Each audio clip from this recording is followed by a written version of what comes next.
right, this is a bit of a weird one. Welcome, everybody. I don't normally do this. I'm usually playing a video game. Hopefully I sound okay. I think I might have figured out why we were slipping with some of the video. I had the camera that I'm using set to 4K at 60 frames a second, and I switched everything to 1080p, and I think we're better now, so I hope. So let me know if there's any audio sync issues or anything like that, okay? It's all about me. Hip Hop Dan, this is going to be fun. I put a little bit of music on in the background. I'm not used to just no audio behind here. Sound is good. Thank you, Wolfie Mega. Let's see who's in the chat here. We got Jack Hopkins first to the mic. Third, I Buy Physical. Evan Hanley is here. Sean McGonigal, Deceptijon. It's great to have all of you guys here. JBJ, thank you so much. Sam I Am 111. K16. This is so freaking wild. It's great to have everybody here to talk about stuff today. Co-op podcasts. I love it. Noya 8077. 87, I think I got that right. And Mr. Calavera, fantastic to have you. Chris Zeiser, howdy EP fam, they say. I see John Yomtop Jr. Thank you, my friend. Thanks for following everything. I see you, Faps Galore. Welcome. Miss Ojat. Ooh, an AMA. JBJ. All right, Mike Strummer. I have a few. Mike Strummer is here. Okay, fantastic, with some questions. Okay, well, that's what this is about. Wolfie Mega SNES Operator pre-orders just went live. It comes out in April. I have asked for a review unit for that thing, Wolfie Mega. I can't wait to check it out. Hopefully they get back to me, but I'm very excited about that. I love the GB Operator. You've only been watching me for 30 years. I know I've never done this before, guys. I've never done this on Reddit or anything like that. This is cool. But every time I stream, and this was the impetus for this, you guys have questions about the history of the show and stuff, and I thought, you know what? Let's just do this. So I'm going to try my best to answer the questions as they come in and keep track of everything. You may have to ask it a couple of times if it goes by a couple of times. I'm reading 2 streams, one on Twitch and one on YouTube. You know what? Why don't we start? Okay. Let's see who's the first one with a question. Let's see. Okay. Whoa. There's a lot of comments here. Okay. Let's see. Not much that came out. Okay. End of the year. I know. Finally, YouTube Mobile lets me into the chat. Welcome, JBJ. Okay. What a treat this is. That's awesome. Yontov is here, and oh yeah, Dax isn't here. That's right. I read that Taz might not be able to be here because they are working right now. Okay, Grovel says, what's the best way to make $1 million next year, Vic? Oh man, I wish I knew that. If I knew an easy way to make $1 million, you'd be getting $1 million worth of Electric Playground. I'll tell you that right now. You'd be getting lots and lots of interviews and all kinds of stuff. Trust me, I try. I knock on doors. What's the best way to make $1 million? You know what? The best way to make $1 million is to enjoy the process to making that money, I think. I think if you hate the work, no matter what you do or how wealthy you are, it comes for you. And I've met a lot of wealthy people that have earned a lot of money that don't especially strike me as happy. They seem to, I don't know, have put all the focus on just making that money. And there's something that comes off of them, You know what I'm saying? So I think it's important to make money and to find a living and to, get joy out of your life. But I also think it's incredibly important to enjoy that life as well. And maybe it's a balance. Maybe you do the hard work and appreciation of the joy that money can bring you. And I respect that. But I don't think the goal should be to just make money at whatever cost, because I see it again and again. People just burn out and they don't like that road, So that's the best way to make $1 million, in my opinion, is find a path that you like and stay on it and be good at it. Be ready to commit some time to whatever you're trying to make money from. Understand there's great responsibilities no matter what you're into, and it takes hard work. Always does. There's no quick fix, I think, out there. Unless you win the lottery or you strike it rich on some Bitcoin, creepy thing, or you invested in the right company through an AI boom or whatever. But then it's very easy to lose it all when you have things like that. All right, let's see. Let's get some more questions in here. Okay, this is going to be tough. Okay, Mike Strummer, I can see right there. You know what? Put your questions in all caps, or I'm going to say this, but I'm not like pushing this out on you guys. But I definitely will read the super chats because they stand out. But if you've got a question, put it in all caps, okay, so I can read it, and maybe put question beside it so I can scan through and I'll get to it. Okay, Mike Strummer says, I have a few. Who is the dream interview that you haven't spoken to yet? Okay, that's one. My dream interview. Oh, my God. Well, I have never had a real interview with Harrison Ford, and I've talked to him. I saw him on a green carpet line at the MTV Movie Awards. I lost it, but I did ask him a question, and he did reply. But he's my hero, He's my freaking hero. He was my movie hero. I grew up watching that guy in some of my favorite films of all time. And I would just love to chat with him, but I know he has that request so much, and he just is tired of the whole process of it all. And I really have come to realize that the work involved with creating, movies and television shows, and to some extent video games, a big chunk of that work is just having those repetitive conversations with people that admire them. And I totally get that. But he is a freaking hero of mine, and I'd love to sit down with him. I also never had the chance to ever chat with Michael Jordan. And he's a hero of mine as well. I grew up in that era where I would watch him just, crush opponents out of sheer will. And maybe there was some nasty attitude stuff and some maniacal stuff in there. But, man, he was just magic to watch. No shade at Magic Johnson. He was just incredible to watch. So those are a couple. And from the video game space, my goodness. From the video game space, who would I love to chat with? I've talked with pretty much most of the folks that I really admire. You know who I'd love to, a dream interview of mine. There was a dream interview that I had last year because I was addicted to, this is a great question, Mike Strummer, by the way. I was addicted to Mini Shoot Adventures last holiday in 2024. Absolutely adored it. And it was in the Game of the Year nominations for our Rocket and Ray Gun Awards. It's an incredible game if you haven't played it. Unfortunately, I think it's only available on Steam. They haven't brought it to the consoles. But that was a dream interview. I wanted to talk with those guys. And I reached out to them, and they didn't get back to me for months and months and months. And they finally did, I think, sort of in the June timeframe, May or June. And what they had done is they had crushed themselves building the game, and then they just needed a break, and I totally respected that. Now, I just haven't had time because I've been shifting the focus on everything to deliver all the content that we're doing right now, to go and circle back and do that interview. But I think that's my dream interview, is to talk with developers in the game industry that I don't know yet, but they're making things that blow me away. And Mini Shoot Adventures is the one that sort of is sort of top of mind for me, but Sam Eng would be great too, the guy that just made the Skate Story game. But I like that concept a lot. Favorite interview of all time so far, and why? Oh boy, that is such a tough question. My favorite famous person that I got to connect with and interact with was Stan Lee, and just an incredible human being with such an incredible history. I was so privileged to talk with him and get to know him a little bit.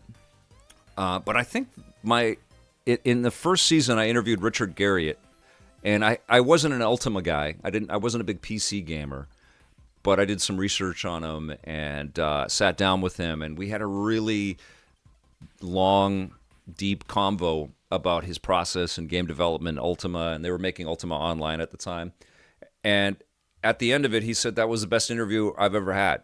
And I don't know if he was just making me feel good or whatever, but I know that he was already a legend in that time. I was just starting out. I was just getting my footing with all of this, and I met this legendary game maker, and he enjoyed that whole process, and I'll never forget that. And it was a major, and all the way along my career, there's been lots of little pieces of people just saying nice things, that they appreciate the work, they like the show, they like my hustle, whatever, and those little blips all the way along, they're like gusts of air that sort of lift you up and keep you going, and that certainly was one of those. It was a very formative and wonderful connection with a game maker that I admired, I was intimidated by, and he enjoyed the conversation. So that's one that sticks with me. Mike Strummer asked three, and they're three good ones. I'm a new dad. What do you suggest I do to introduce my son to gaming when he's a bit older? I think just play some of your favorites and let your son see your eyes light up when you're playing something that you love. I think my daughter got the bug from watching me be very excited about video games. I remember playing Zelda, Twilight Princess with her right beside me, and maybe passing the controller around. I remember her guiding me into different nooks and crannies and telling me that I forgot something over there, and just watching her soak it up.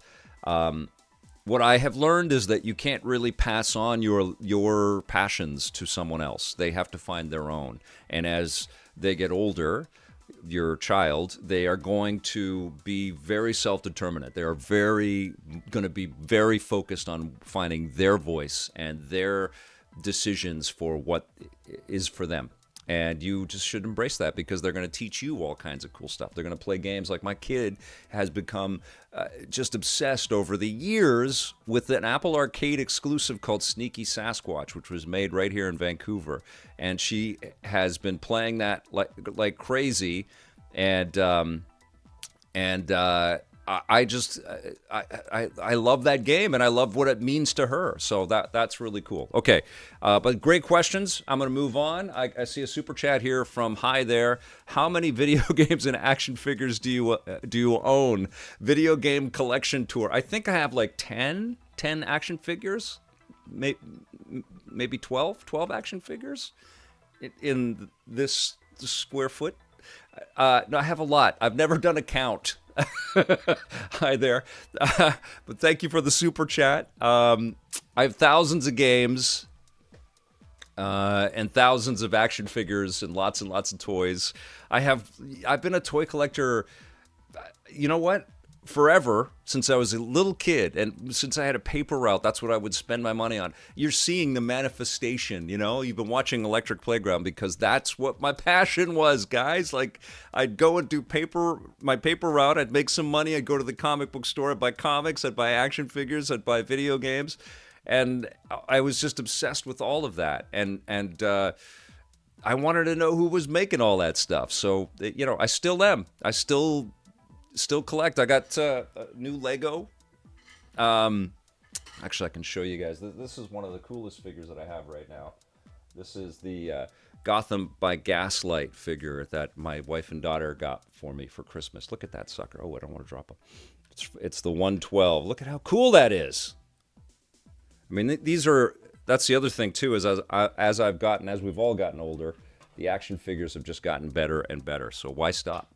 Okay. I got another super chat. This one's from Wisperienced. He says, my question is, how do you look the same 30 years later? How did you sell your soul into an order to play video games for a living and stay young? That's very kind. I don't think I look the same at all. That's ridiculously generous of you and super cool. Thank you for the super chat. I don't know, man. I got the cheeks. I've always had a little bit of, cheeks in the face, so maybe that's part of it. I eat pretty healthy, though. I eat pretty healthy, and I enjoy my life, and I don't know if that's those are secrets, but I recommend that. Yeah, I've mentioned it before, but lots of fiber and lots of nutritional food, nutritious food. I enjoy blueberries, so we have a lot of blueberry smoothies in the house. And I eat seafood, salmon.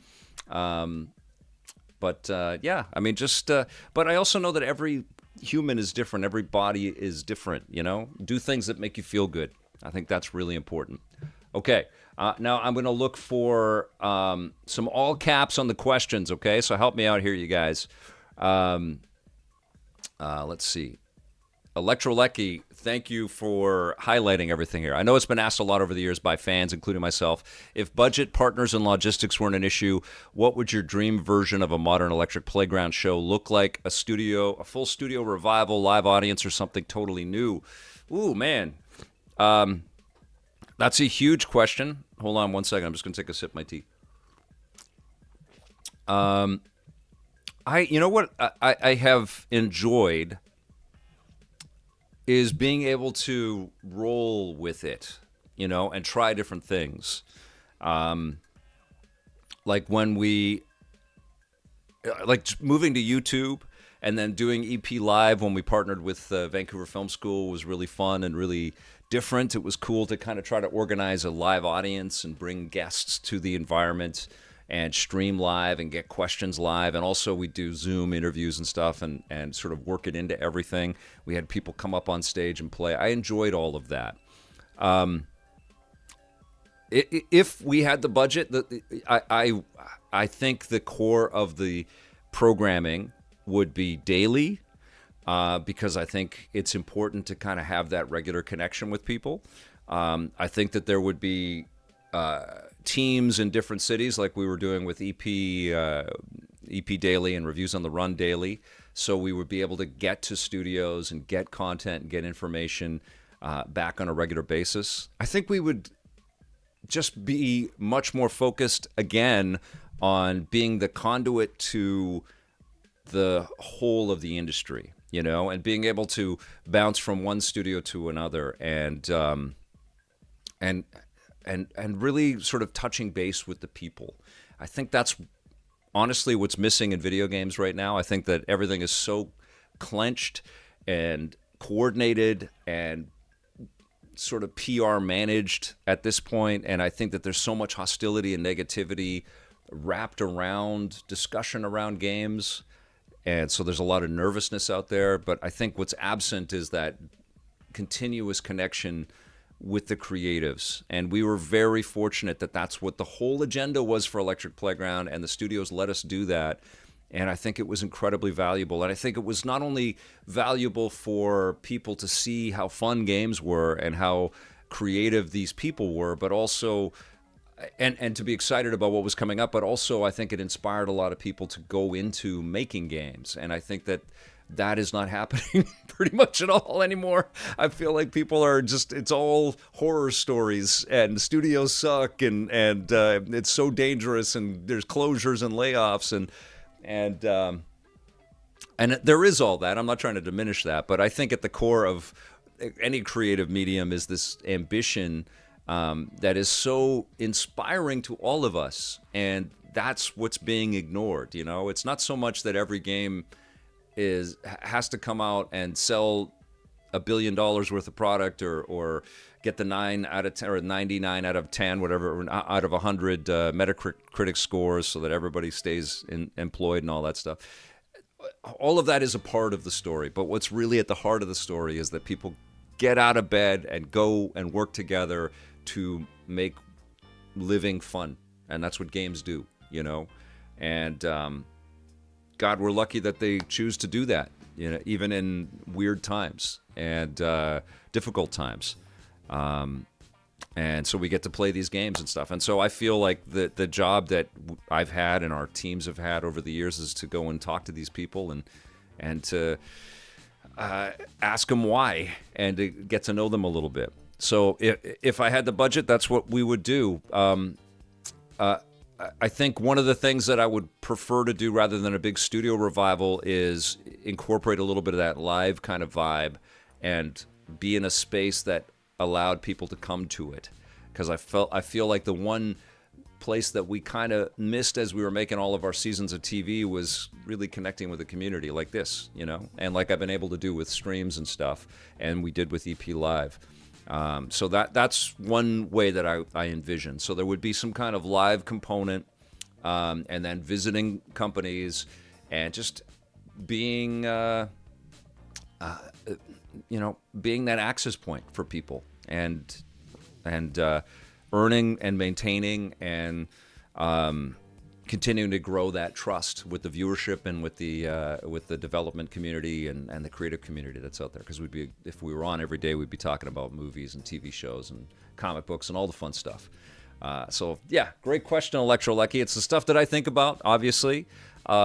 But it's a very strange time in media. It's a very strange time in the video game industry. But yeah, I think there's a lot of room out there for more.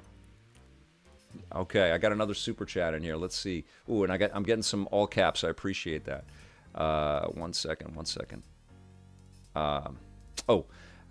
Oh, this is great. Guilty Phoenix 42. Thank you for the super chat, my friend. How did you and Johnny Millennium from Happy Console Gamer originally meet?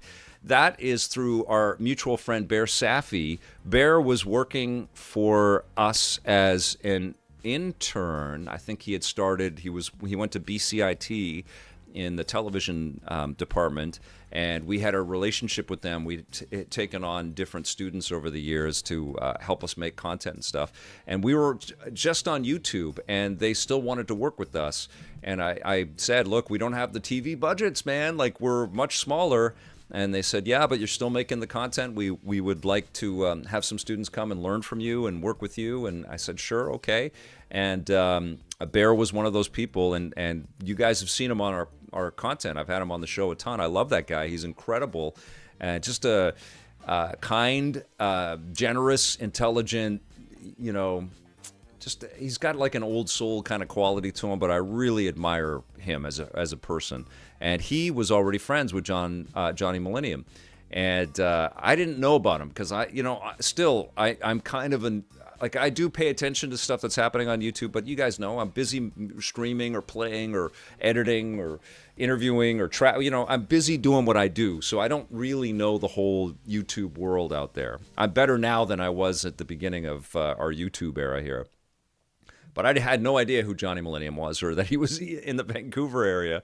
And so Bear got us together, and we hit it off right away. He's an awesome guy. I love Johnny. And he's very similar in his perspective and how long he's been a fan. And we started to go to movies together, and then we started to reviewing things together, games and movies. Started the Film Fury thing for a little while, and then the pandemic, and Johnny had a daughter as well, and life just got super busy, and so we transitioned. But we are still in touch. I'm still in touch with Bear, and I try to work with those guys as often as I can. Johnny and I are always trying to figure out what we can review together. When's the next time that we can get together? And it's crazy because we will commit, we will have something scheduled, and then something comes up, some event or some live stream thing, or one of our kids gets sick, or a birthday party, something comes up, and so life gets in the way. But we try to work together as often as we can. And I've already asked Bear to help me out with the Rocket and Ray Gun Awards again this year. And so we're just going to start to work on a date, but you'll see Bear on the channel very soon. I love both those guys. And I'm very grateful to Bear for introducing me to Johnny Millennium. We got a Discord question. Johnny Umtoff, thank you so much. It says, what's the story behind all the CG in the early seasons of EP? Was that something you did? It was quite impressive at the time. And that's from Matt Hewson. That's a great question. The early motto for EP and how I pitched it to the developers and especially to the broadcasters was that the show was going to aspire to be as fun to watch as video games are to play. And this was it was before The Matrix came out, but there was so much CG starting to happen. It was happening in music videos and commercials, obviously in the movies with Jurassic Park and everything. It was just infiltrating all of media and all of the the video cut sequences in video games as well. And we could see that becoming a bigger part of things like the PlayStation 1 and its CD-based system.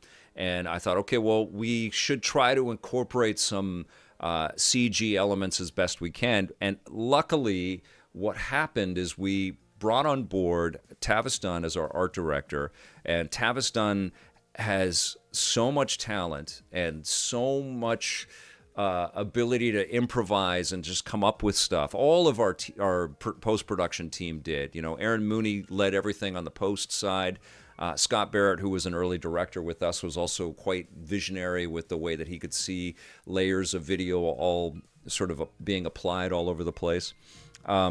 But slowly and surely, we started to add these little embellishments. So we'd go to LucasArts, and I think some of our early stuff is we wanted to holograph project stuff off of a table, like we were navigating through the game system that way.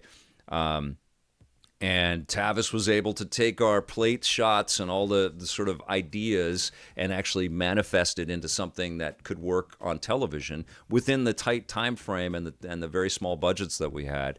And so we kept challenging ourselves and freaking Tavis out with the amount of work. Like, he'd have to rotoscope every movement of a lightsaber if we got into a fight, because we didn't have like tracking software like we have now. So he'd have to go frame by frame and figure stuff out all the time.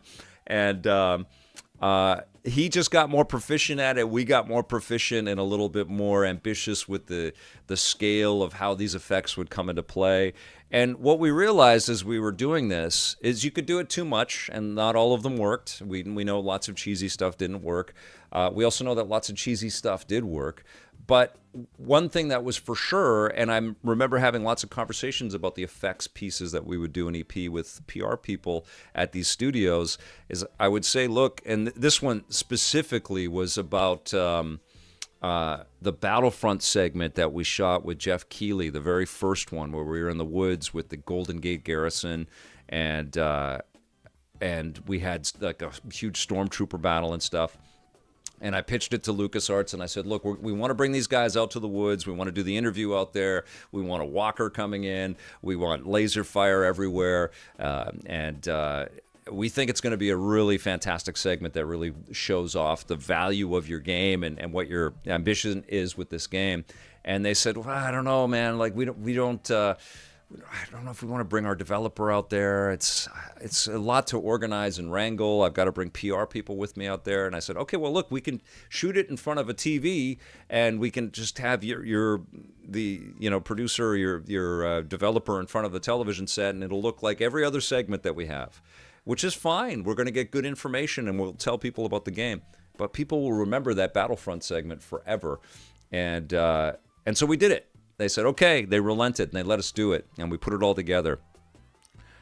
LucasArts loved it, and they played it at their company meeting. They played it at their company meeting with George Lucas, and so I heard that he loved it, and it got back to me that it was a big hit. And LucasArts was always a great partner with us, too. Like, they would give us the game assets so that we could put them into the CG. So Tavis would actually get the physical, like the TIE fighters and the AT-ATs and all the other stuff, and he'd put them into our effects, which was amazing. And some sound effects and stuff too. They were just wonderful people to work with always.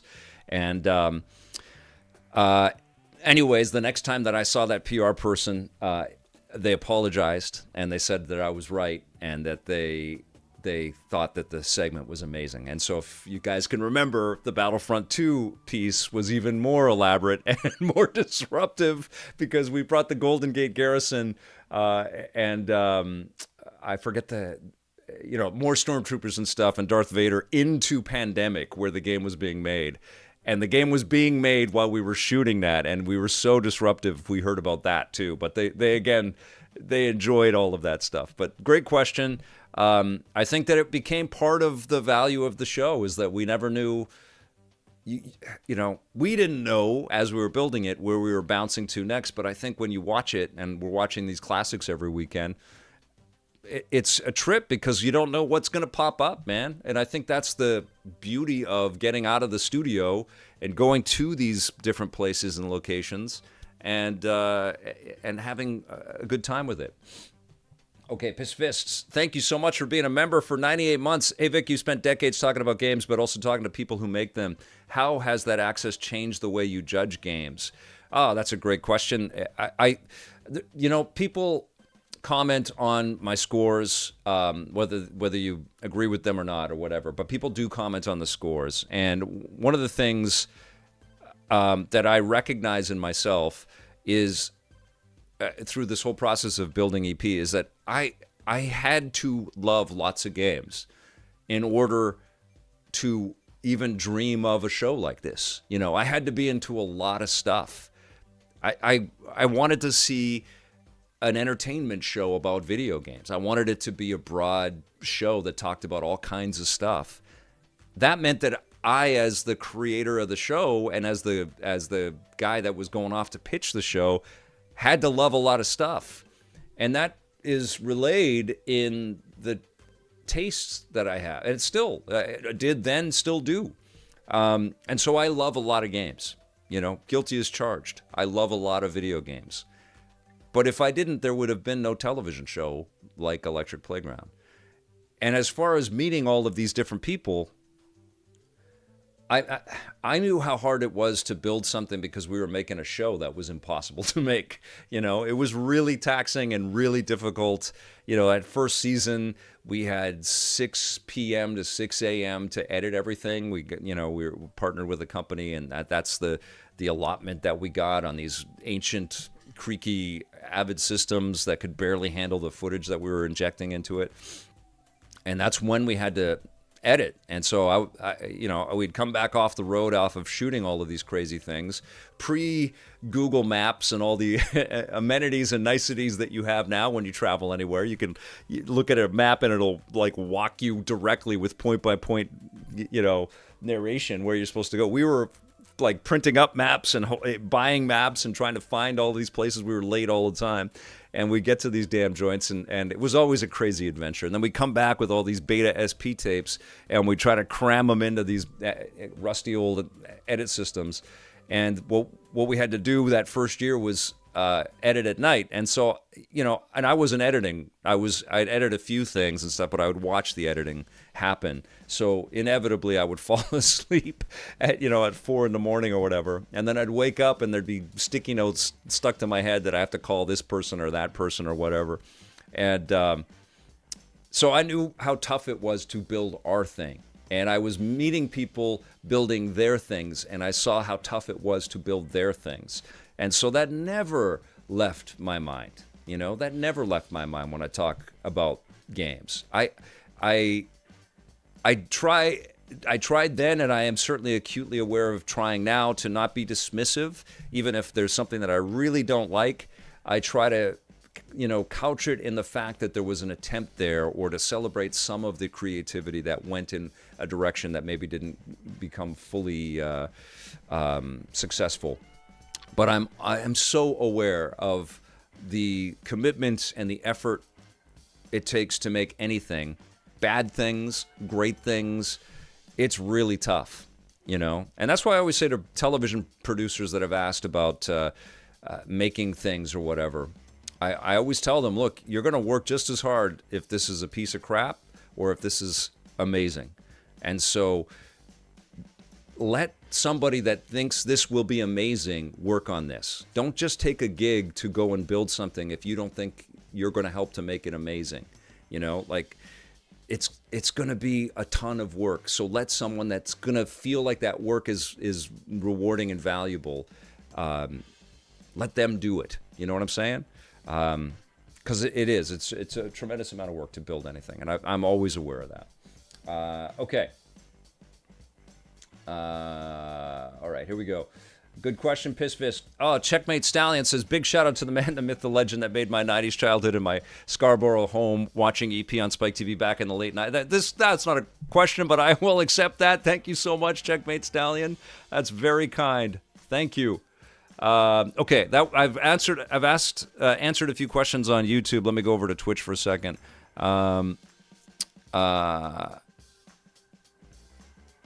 Superintendent wants to know face care routine.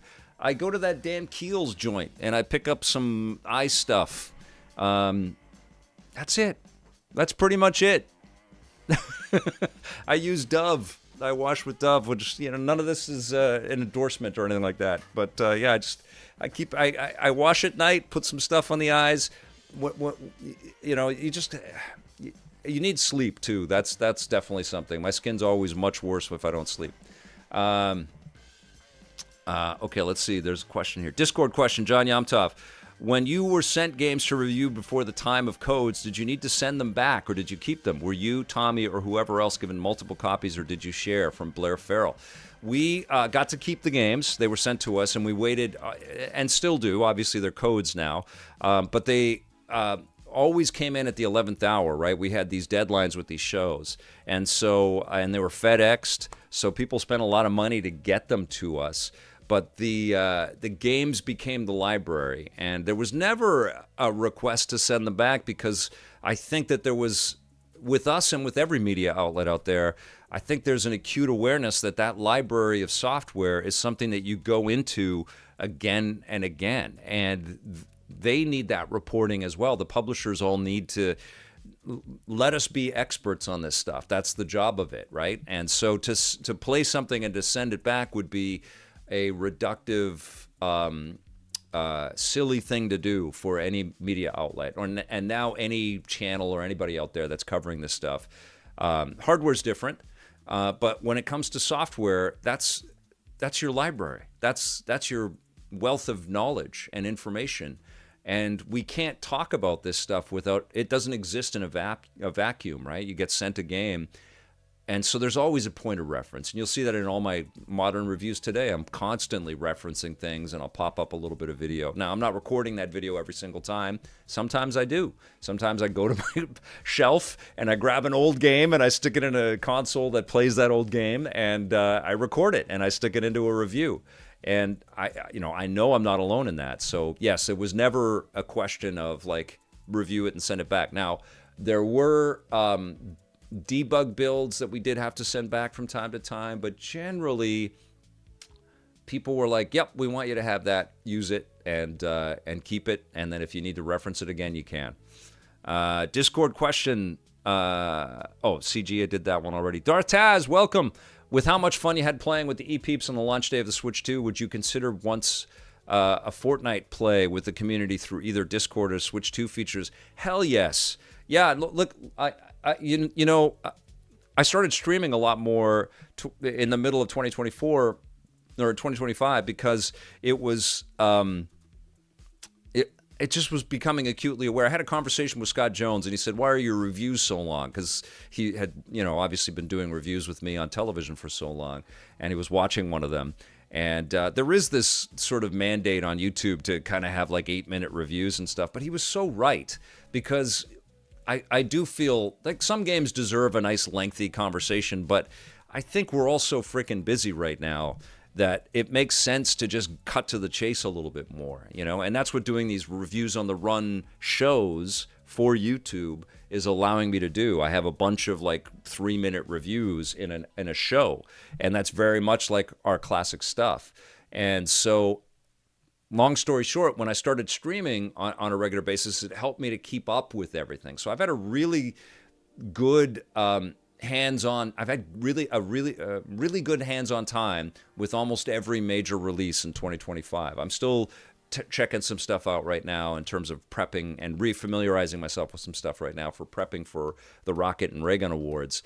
But what that means is, we're not going to have that cadence of new stuff for the next several months, I feel like. There's some big titles coming, but it's not as insane as it was, from basically August until December. So, yes, long story short, I do want to experiment and play some more multiplayer stuff. I'm going to be streaming classic stuff on the weekends after we watch EP Classic and Judgment Day Classic. We will jump into a classic game, and that's been a lot of fun. But I do want to play some more stuff with people online together. Stay tuned for that. we're going to do that in 2026, and maybe Fortnite is one of those. I still jump into Fortnite every once in a while. I just earned Marty McFly from Back to the Future the other day. Does Tommy regret how harshly he used to rate games from Twigman? I don't know. I don't know. That's a Tommy question. I don't know. And I think the thing about reviewing games, there's a couple things that we all should keep in mind here, okay? You review when you step up to the microphone or you step up to your keyboard to type it in, you're in that moment in time. And you exist in that moment in time, and your thoughts are tied to whatever else is going on in your life and your thoughts on that experience in that moment. And you just express yourself. And you know, in the case of what we did with our shows, people were just themselves. They just stepped up in front of the camera and they expressed how they feel about something. And that's where the show worked, you know? And I think that's how people connected with Tommy and I originally, and then you guys started to connect with the other co-hosts that we had, other reviewers that we had. And I think what you saw again and again is that there were some people that aligned with your tastes better than others, or more often than others. And then there was this kind of level of getting to know these people and what they were into. And what I heard about Tommy's scores from a lot of folks, you know, from like our forums at first and the G4 forums at first, and these were like hardcore people that played games all the time. A lot of people wouldn't align with Tommy, but then I would go out with Tommy, I would shoot with Tommy, we'd go to events with Tommy, and a ton of people would come up in person, not necessarily the people that would post on a forum or online, and they would high-five Tommy and they say, I love your reviews, man, I love what you've got to say. And I saw that, you know, I saw that a lot of people loved what Tommy had to say, and a lot of people didn't, and a lot of people loved what I had to say, and a lot of people didn't. And I think that's where the value came in. You had those two different types of perspectives. You had these two different vantage points on stuff. And I don't know. I saw him he'd play the stuff, and if he didn't connect with it, what was he supposed to do? Go out there and say that he did? No. I think people like what they like. And that's what our show and shows, that's the platform that we allowed all of these different individuals to get up and express themselves in that way. And I'm sure every one of the hosts pissed off people at different points, I'm sure. But that's okay, you know? Like, these tastes are, they're to the human, they're to the person, they're from that individual. And that was the value in it, you know? And honestly, I feel like a lot of games media could have shifted in that direction a little bit more. I feel like there's so much that we ascribe to a masthead or a brand when it comes to opinion, when it's really that person that reviewed its voice, you know? And I see this in the comments on our channel all the time, like IGN hated this, or IGN gave it a out of 10 or whatever. And that's not what happened. It's that person that reviewed it came with their vantage point and they reviewed it. And I think, and I've said this before, like, IGN could do a better, and I'm not trying to throw anything at IGN, outlets could do a better job at propping up the individuals to let them have their marquee and their prominence and their individualism presented for people so people could connect with them or not, you know? And that's what we did with the show. And those were lessons that I got from Siskel and Ebert. And I mean, anybody that watched Siskel and Ebert knew that, there were a lot of people that loved Ebert, a lot of people that loved Siskel. There were a lot of people that bounced from week to week or were shocked when their tastes correlated with one of those two, you know? And what we saw was these two intelligent, thoughtful people go out and just express themselves and share how they felt about stuff. And they informed the whole idea for what Reviews on the Run was. And so I fully respected that Tommy had his thoughts on it, and he may have been wrong as hell as far as I was concerned, but they're his thoughts, you know? And so I don't know. I don't know how he feels reflecting on stuff.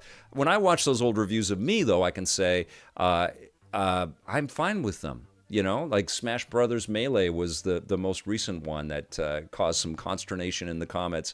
And it's like, if you look back at that review in particular, we were both in our 30s. We were also reviewing Grand Theft Auto 3 at that time. We were part of this wave of people that had been around video games forever and were covering them already by that point for many years. And we wanted more people that were watching our shows and playing games to start really recognizing that games were for every age and for adults, and that the industry was ready to mature and grow into Scorsese-like storytelling. And that's what Grand Theft Auto 3 delivered. And when you bounce from that to Super Smash Brothers Melee, it's a really hard transition, you know, especially in that mindset. And so I see where we were coming from with those scores and what we were talking about back then. But I also see that I mellowed with my thoughts towards that franchise as Sakurai-san kept over-delivering with each subsequent release, and it just bowled me over. And I also mellowed on this whole idea that games had to appeal to any demographic. But back then, it was a big deal because we were still growing the business. We were still sort of informing people that they should pay attention. And I feel like we should be doing that again right now, quite frankly. I think it's so polarized and everybody's so siloed into, you know, what they love and hate and what they play. And there's very little sort of mass information collected for people that penetrates their busy lives to let them know that video games are the best art form that humans have ever created. And that's a crying shame. And I think that that's what we did with our shows. Okay. Hi there. Thank you for the super chat. As asks another question, are the action figures behind you taped down, or when one falls, do they all fall like dominoes? You just described my nightmare, man. Yes, they all fall like freaking dominoes, and it's like completely stressful when anything falls. So yeah, I try, like, whenever my wife or my daughter come through the basement here, it's just like, be careful around there, please be careful, please be careful. But they do fall, and it's a real drag. And sometimes, like, I have my big winter coat on and I brush past Deadpool's blades or something, and then it's bump, bump, bump, bump, bump. But somehow, knock on wood, it hasn't been, you know, full chaos back there for a little while. Okay, here we go. We got another question. Another. I'll bounce to Twitch in a second here. Another question, another super chat. Thank you so much, Nova Feedback. Is the focus always AAA games? Would you like to review more indie titles? Did you play Sweary's Hotel Barcelona or Labyrinth of the Demon King on PS5? Fantastic question. I do play a lot of indie stuff. I can't play everything. That's one thing that I miss the most about, what I miss the most are the human beings I was able to collaborate with and to watch all of their magic, you know, all of the contributions that a team of people that are driving in one direction can come up with together. You can't beat it. It's incredible. And I miss those human beings. But I also miss the fact that we were able to touch on a lot more things, and we were able to propagate and pop up with all of these different vantage points on all kinds of incredible work that's out there. And we would do things like have a second opinion on games and stuff, which obviously we can't really do too much at all right now. You know, I'm just sort of drilled down trying to cover as much as I can. I certainly don't make... I mean, you can tell by the variety of different things that we have on the channel on YouTube and on Twitch. I'm not focused on one particular segment of anything. I talk about movies and TV shows and comic books and action figures. I interview all kinds of animators from the film world and, you know, directors and writers and game people. And YouTube doesn't know what the hell to do with Electric Playground. They just don't, you know. We had this crazy ambition with our shows. I've tried to carry that as much as I can, you know, even as small as we get, you know. Like, I just try to reach out to as many cool touch points as I possibly can in a year, because it keeps me engaged and inspired and sane, you know. I feel like the specificity that the algorithms always choose is maddening. And it's what's led to all of this hate content out there, you know, because people see their numbers go up and they go, oh, well, I guess I'll just get online and say shitty things about people. I don't know how people go to sleep like that, you know? I'd much rather be engaged by a million different pieces of art and the people that make them. So, long story, or long answer, short question. I do cover indie stuff. Skate Story was one of the most recent things that I streamed and reviewed. And that's going to continue as best I can. But I did not play Swery's Hotel Barcelona or Labyrinth of the Demon King. I'll take a look at those. And you guys feel free to always let me know if I'm missing on any fantastic indie games or anything like that. I'm always looking out for that stuff. Last year, I was talking about this earlier on the stream, but last year, Mini Shoot Adventures was the game that I was completely obsessed with at the end of the year, and it was a candidate for best game of 2024. It was up there with the likes of Indiana Jones and The Great Circle, which was the best game of 2024. But yeah, it's not always AAA. Okay. Hella Bootsy's got a super chat question. What video games would make great movies and TV shows? Oh, man. I think a lot of them do. A lot of them would, and a lot of them are sort of in the works to become great movies and TV shows.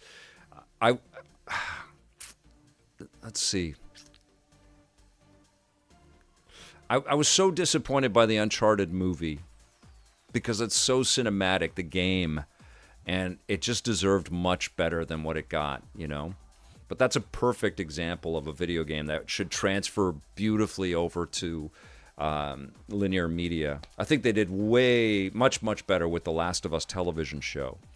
What have I played recently that should be a movie? I mean, we're getting so many cool concepts. There's a God of War thing coming, the Splinter Cell animated show that's out there.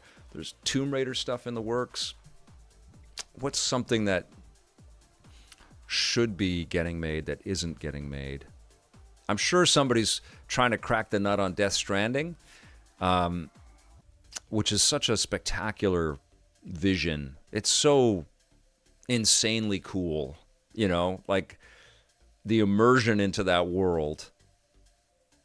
It blows me away, like the commitment from every contributor at Kojima Productions to just embellish and make that thing cohesive in its own unique way, because it's so different from our reality, and it does work, and it's a fun game, and it's a trip.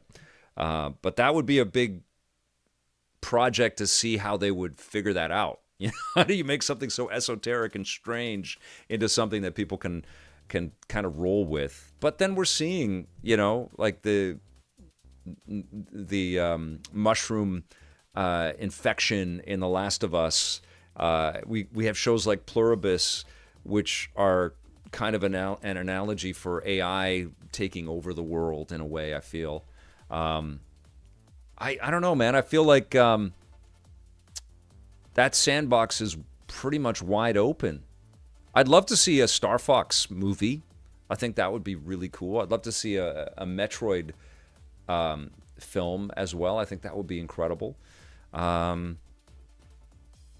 Yeah, I think it's wide open. I think what's happening right now is that there's a bit of an exhaustion on superhero projects, and video games are the next hill. I think that's where I honestly, I feel like this Super Mario Galaxy film, if it's a good movie, I think it might make $2 billion, because the Mario 1 movie was so successful, and people, you know, in every household and for every age have been playing that over and over and over again on home video. And I think people are going to be so ready to be entertained by a new Mario adventure. I think it's going to blow people away. If it's a good film, especially if it's just okay, it's still going to make a lot of money. But if it's a good movie, I think it's going to do huge numbers. Huge. Okay, let's go. Good question, Hella Bootsy. I don't really have like a definitive. I mean, they're making a Zelda movie. I don't know how they're going to do that when Link never says anything. But let's see. Like, I feel like no stone is being left unturned right now. They're making movies on a lot of big video game properties. Superintendent says, do you have a recommendation for a game that's underappreciated or under the radar, something we might have missed? Thanks. Well, Mini Shoot Adventures, I think it's Steam only right now, but oh my God, it's so good. It's like a Zelda game fused with a twin stick shooter, and you're a spaceship that's cruising around rescuing other spaceships and solving the traps and puzzles inside of dungeons and stuff. It's an incredible game, and if you haven't played that, you absolutely should. I honestly should have put a list of games up beside me, which I did not do. And it's always hard for me to go through the Rolodex in real time and think of what's an underappreciated game. Well, Split Fiction I don't think had the appreciation that it deserved. I think Split Fiction is one of the coolest experiences of 2025. And if you haven't played it yet, it's totally worth it. And in that vein, that Lego Voyagers co-op game that John Yomtov and I played, that is beautiful. And it's so addictive, so much fun. Vaz Vegas says, yes, Marky Mark ruined Uncharted. It should be redone in the future. Yeah, he was just the wrong person. Okay. Hello, Megalino. My question is, what is your opinion on Amazon shutting down the game that I played for 4 years, New World, and now I don't even know what to play anymore, if you know anything about this? Okay, 1 second here. Just going to take a little sip of my tea here. Uncharted wasted a great Antonio Banderas. Yes. Expedition 33 is getting a movie. Yeah, I think everything that we can think of in the gaming space is being looked at. Love a Mega Man show. Wouldn't you guys? Like a really cool, awesome Mega Man show. A new one. Okay, Amazon shutting down New World. I talk about this a lot on the streams, and this is, I think, part of the catalyst for us wanting to do an AMA, because I put that out there because people ask me questions about all kinds of stuff. I think that the live service game is exceptionally tricky. It's a quagmire. I think it's so hard to sustain something forever. I think we see that in television, things stay past their due date. And I think that's happening in live service. I think the goal with live service is to generate as much monthly revenue as possible to keep pouring new development into the game to reach financial success. But if you're a team that loves working together, you're also, the flip of that is you get to work together. You get to stay together, just keep building and growing. And that does work. Like Warframe is an excellent example, and Fortnite, of course.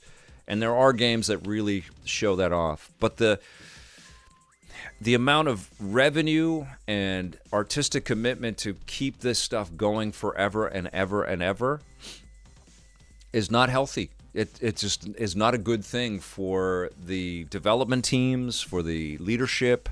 It becomes a financial game. It becomes like, how much revenue can we make from this forever and ever? And of course, there are games that we can point to as the example of it working, and there's good value there. But I also think that when you get stuck in these live service forever games, you are ignoring so much other fantastic entertainment out there. And I totally get it if these forever games are also a part of your social life, and you get online with other people and you play together. I think that's beautiful. And that is a heartbreak when they get unplugged. But I think the reason why they get unplugged is that it all runs out of steam. It's all ephemeral. It doesn't really exist without an X number of people making it financially viable to exist. And I think that's a really hard ask to project back to the player base. It's like we saw it with Concord and stuff like that. You have to hit these quotas of engagement, otherwise it disappears. And I think that's bad for games. I do. I feel like there should always be a way to download and play from whatever. And I know that that's not going to happen, but I feel like there should be this way to download and play. If you love something, you should be able to download it and jump into that world. And so development around these experiences there should be some kind of single player piece in there that people can go and re-experience this stuff.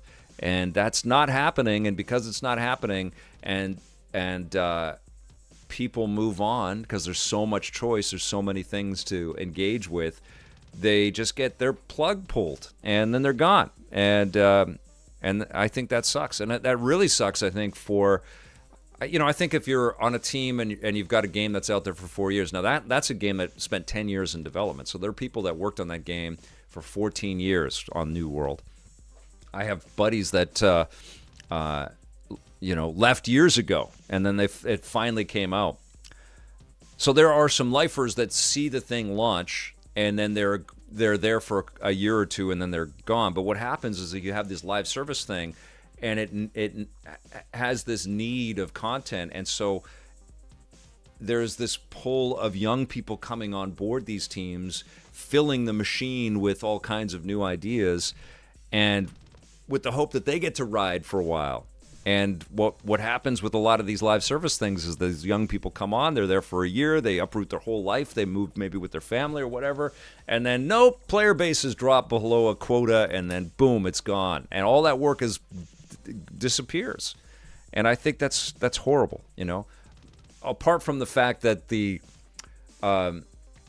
these forever experiences really deter people from being aware of what else is out there or attempting to try other things that I think do create a sustainable business. Maybe not necessarily everything is a huge blockbuster out there, but I think one of the beautiful things about the earlier days of the video game industry is that stuff could come out and be a 6 or a 7, and that studio wouldn't necessarily be dead. They would get another kick at it, and their next game would be a little bit better, and their next game would be a little bit better, and they'd have a runtime. And maybe it's that same amount of runtime that you get out of one team working on a thing like New World for a long time, and then it's plug pulled, and that whole group of people is disbanded.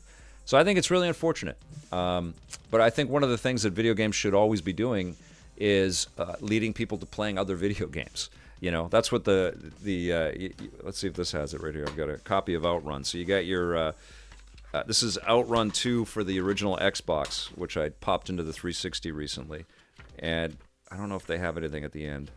Well, in a lot of instruction books, there'd be a little shout out or a little advertisement for the next game that you should pay attention to.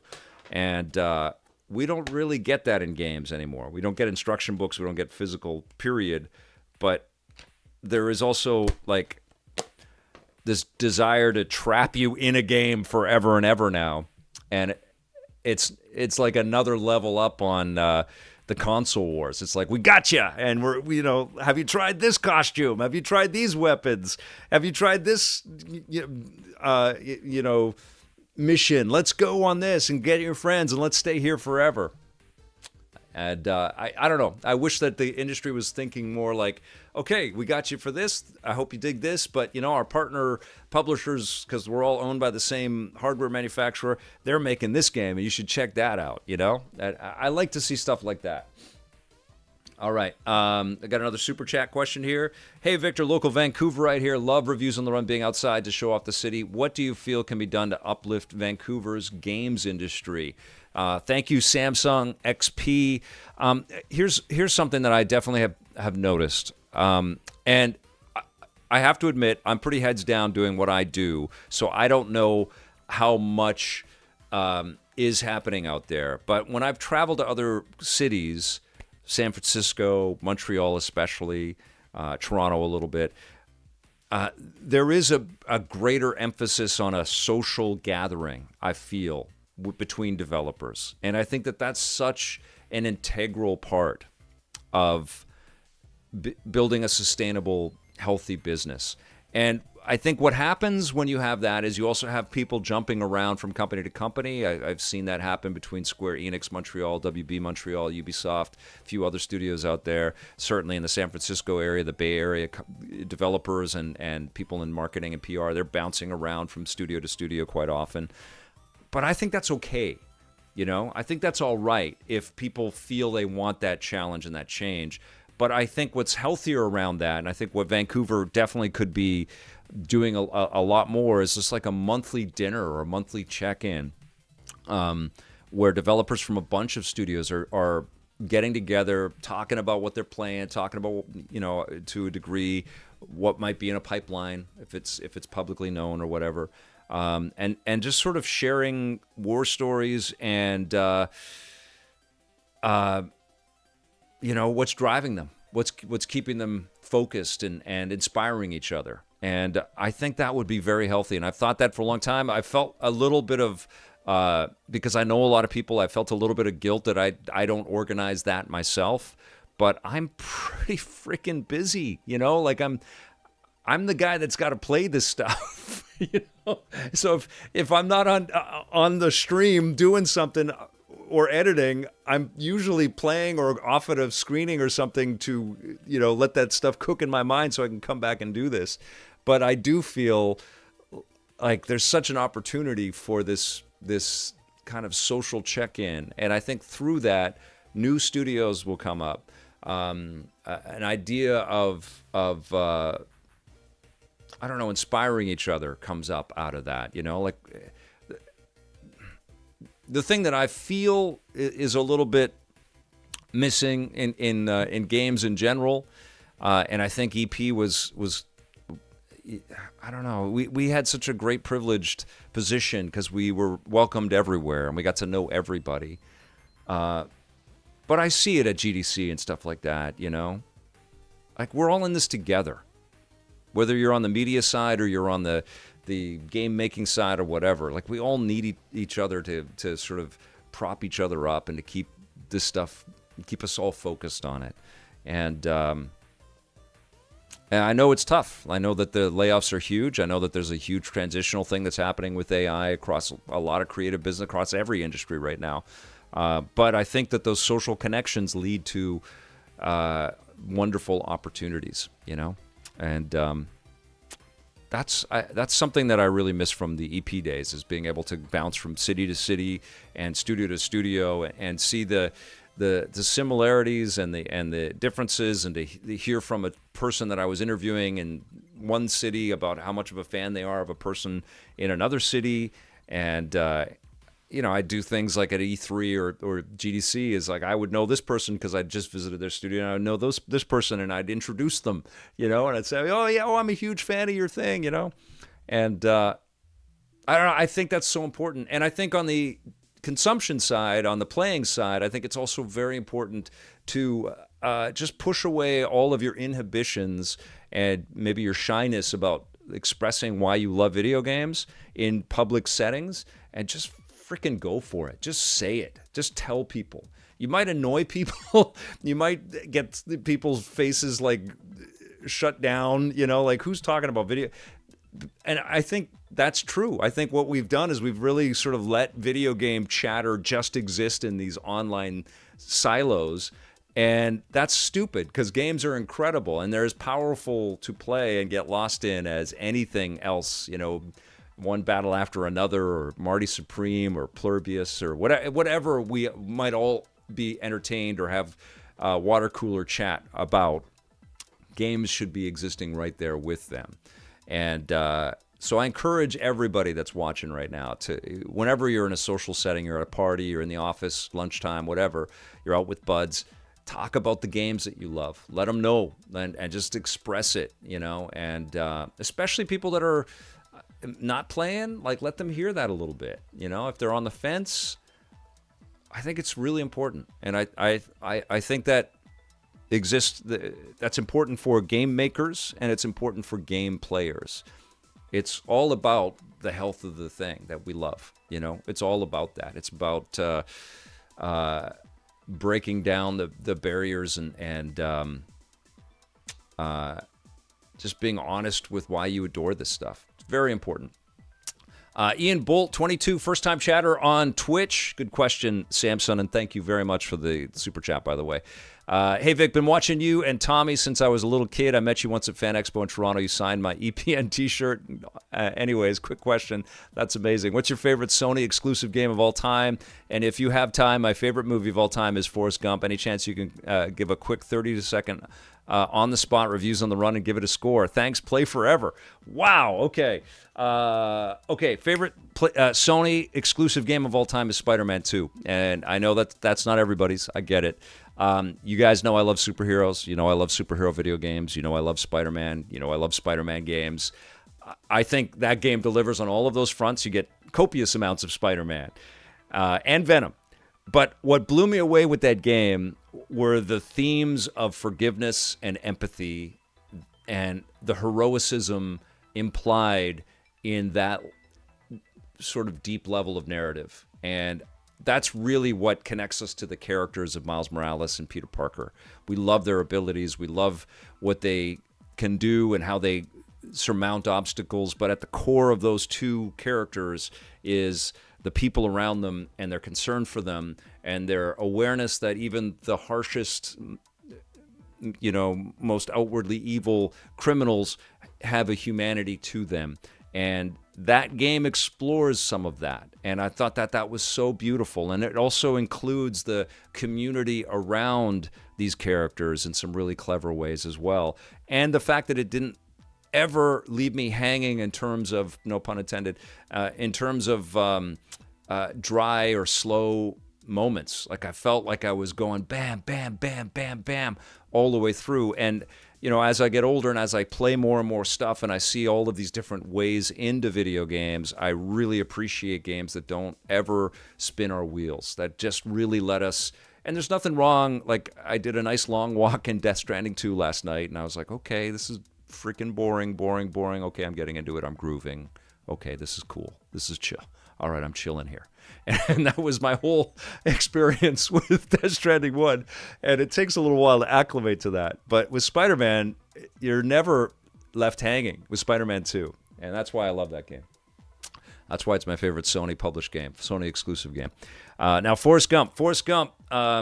An exceptional film from Robert Zemeckis that explores the idea of what we may consider as mental deficiencies and a personality disorder, and how valuable a human, however we frame them, can be in our world, and how much they matter, and how important Forrest Gump is to the people that love him and know him, but also the inspiration that he provides to people that don't know him.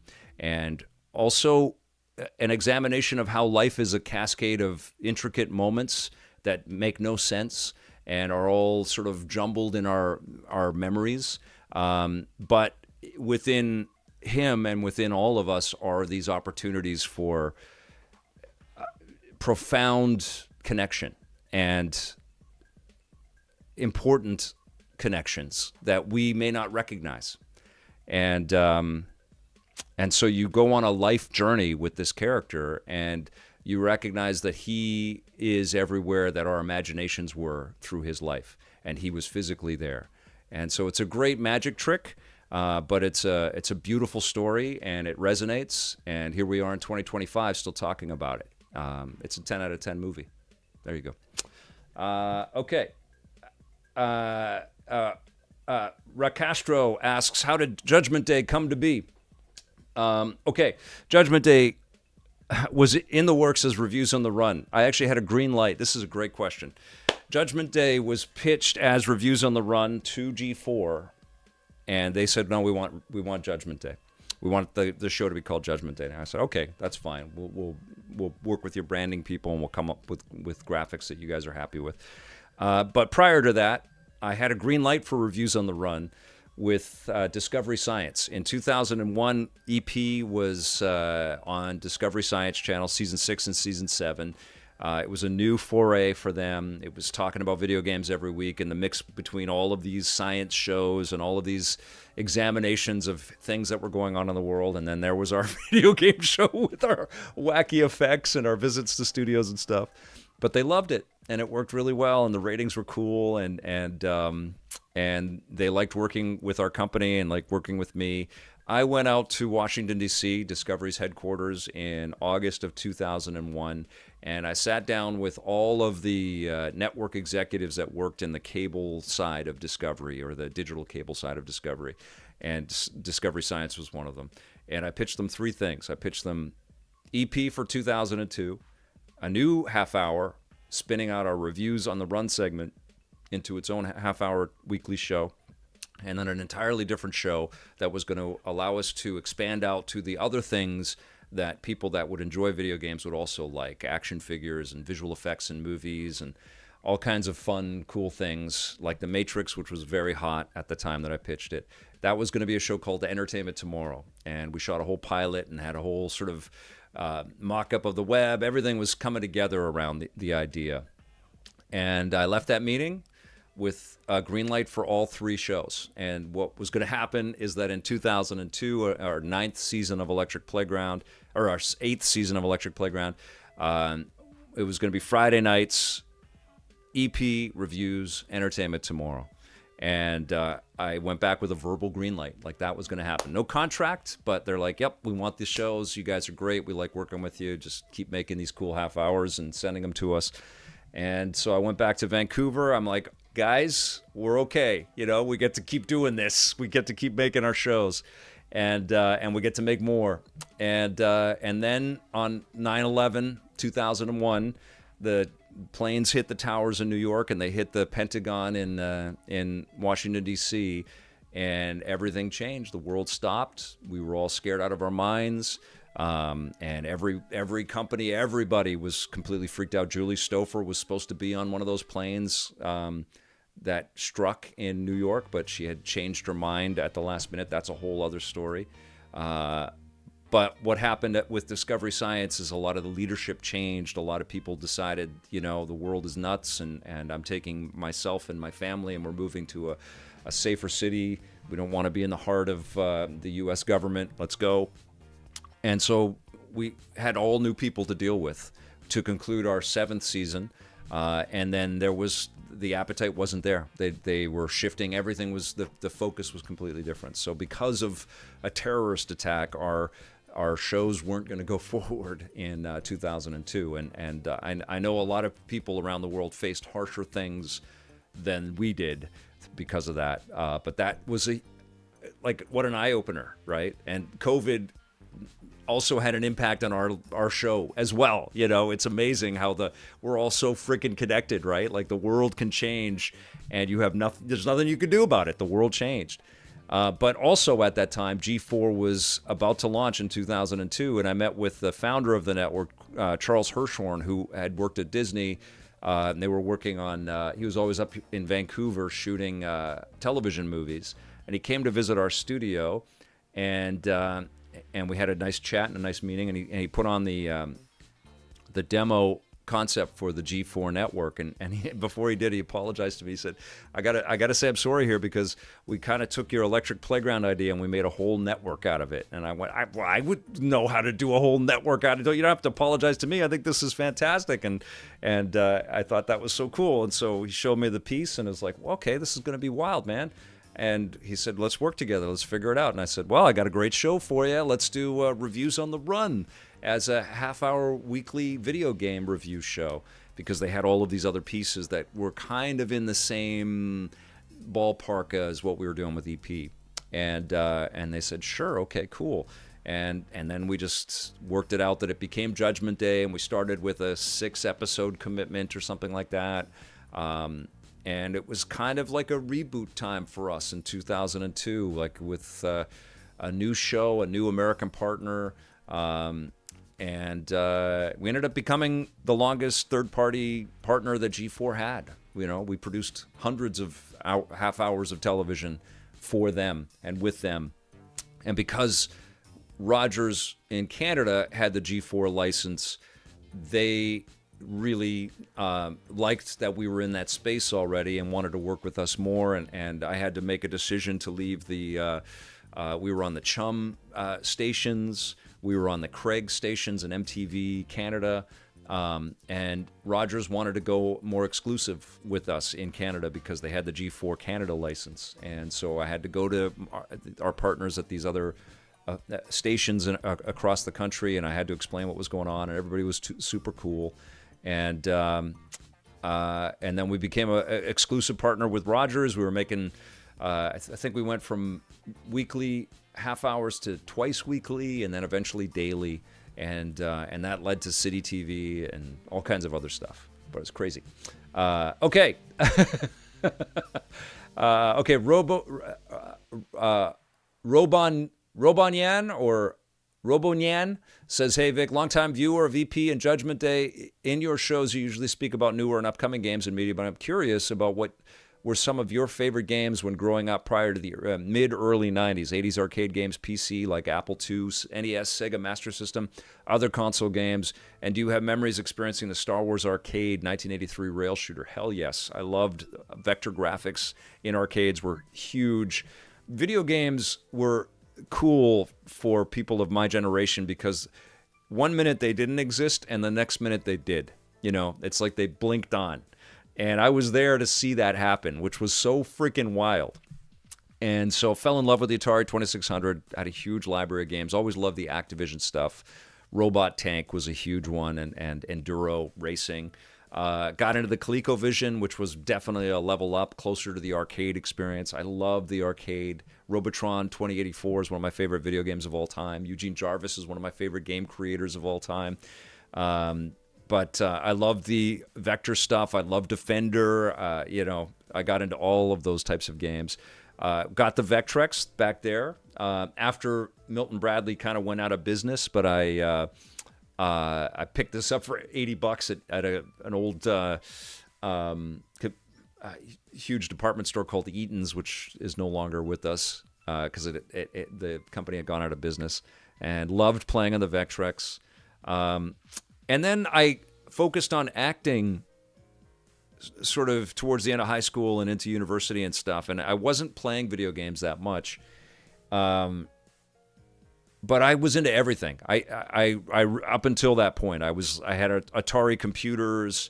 I remember the Bruce Lee game. I remember Dr. J and Larry Bird go one-on-one was amazing. I was the guy, like when I was a kid, I played so many video games, and I'd have all my friends over on the weekends to play video games. And my mom would get pissed at me, you know, not because I was playing games at home, but because we were using so much electricity. And she said, I'm going to start giving you the electrical bill because you're playing so many video games. And she never did. And she was incredibly proud of what we accomplished with the shows and all that stuff. She saw that all of these passions led to that. But I took a break from games when I was in school. And then I got out of school and like some of the first rewards that I got, because I was a waiter and an actor, and some of the first rewards that I got for myself were like the NES, and I stacked up on some games there. Love River City Ransom and Mega Man 2 and Super Mario Brothers 2 was so wild and weird, and I loved it. And Mega Man 2, all the twos. And then the Genesis blew my freaking mind. And then I started to get some gigs, and one of my gigs was a cross Canada kids show, and we'd pull up to schools in different communities, and we'd put on the show and everything. And I thought, okay, well, you know, why don't I get some of these handheld video games while I'm traveling? And so I bought a Lynx and a bunch of cartridges, and I bought a Game Boy. I had already had a Game Boy. I picked that up the year it launched and loved it. I think the year it launched. Might have been the following year. I remember I had the Game Boy. I bought the Game Boy the day that Stevie Ray Vaughan passed away, which is such a sad way to remember it. But I was playing Tetris in the car, and on the radio, the news hit that Stevie Ray Vaughan had died in a plane crash. And I used to love that guy, so I was very sad. But I traveled across the country acting, and then when I wasn't acting, I was in the van that was taking us everywhere. I was playing all these portable games, and all the other actors and people that were working on the show were like, why didn't I get these things? These are awesome. Oh, man, you're so spoiled. And I would share them every once in a while, but, you know, I was like playing these wicked games everywhere, getting totally hooked. And then that obsession just grew and grew. I was mostly waitering, going on a lot of auditions, but mostly waitering, and I was spending a lot of money on video games and reading all the magazines, and then I had this epiphany of an idea for, you know, what we could do if we put together a pitch for a television show. So there it is. August 27th, 1990, Sean McGonigal. Okay, so I think I got it a year after it had come out, or did the Game Boy come out in 1990? I can't remember. I can't remember. Okay, let's get a couple more questions. Your questions are amazing. I apologize if I'm rambling a little bit too much here. I just want to see if I missed a. I did. I missed a couple of. Okay, I got some super chat questions that I'm going to answer right here. Okay, so Deceptijon, who is a character outside of Nintendo that you would like to see in the next Smash Brothers? For me, it would be Crash Bandicoot. That is an awesome question, Deceptijon. A character outside of Nintendo that I would like to see in the next Smash Brothers. You know, I would love to see the Sony characters in the next Smash. I'd love to see Sly Cooper and Ratchet and Clank, Astrobot. I mean, wouldn't that be a great story? A little bit of a handshake, maybe Aloy, you know, between PlayStation and Nintendo. I don't know what that would mean in a reciprocal way, but that would be great. I think that would just be great for the industry. It would be great for the game, but there's some bad blood there, as we all know, from decades ago. I think that would be so cool. Okay. Samson says, I feel that we need community events in Vancouver. Vancouver Game Expo last month was awesome. Yeah, I was out of town. I would have come. That was super cool that they put that together. Okay, Canadian Chick 811 says, any tips for tackling a backlog? Oh, yeah. I mean, that is our constant dilemma, isn't it? It's like, what do we focus on? What do I do? Well, I need the holidays. I really do, to kind of like to start thinking about the Rocket and Ray Gun Awards, but then to go back a little bit, back in time, and sit down with these things and get reacquainted. I guess the tip that I would have is to stick with a game. You know, we're over entertained with the amount of things that we have right now. And I think the best way to... And I also think it's okay to put a game down if you just can't get over that it's so mid for you. You know, I think that's fine. But I think my tip is put it in... This is... Got to be careful how I say all this stuff. My tip is put the game in and just power through. Put the phone away, switch all the noise off, and just sit down and soak up what you're experiencing in that moment. And try to crest over that hump of it, that wall where it's making you think about other things that you could play. Just get beyond that. And then play for a little bit longer. And if you're still feeling that, then maybe, yes, put it away and find something else that you are going to actually get back to. But I also think it's okay to have a backlog. And it's also okay to revisit something that you love. And that might lead you to trying something else in your backlog. And I have a pretty good case in point, and that is Kirby's Pinball Land, right? That's a game that I obsess over always, but from time to time I jump in and I'm like addicted to it. But that gets me to try out other similar types of games, like Mario Pinball Land, which I hunted down, which I also love and talked about in A Buried Treasure. And I think there's a lot of experiences like that. You might play Tori Tori or whatever, or Toki Tori, and on the Game Boy Color, and that might lead to some other, cool, primitive but valuable classic action adventure puzzle games or something like that. But I think, just try to put all the distraction away and just sort of focus on what you have in front of you, and don't judge that you've got all this other stuff and that you're running out of time and you can't. Just like enjoy for as long as you can.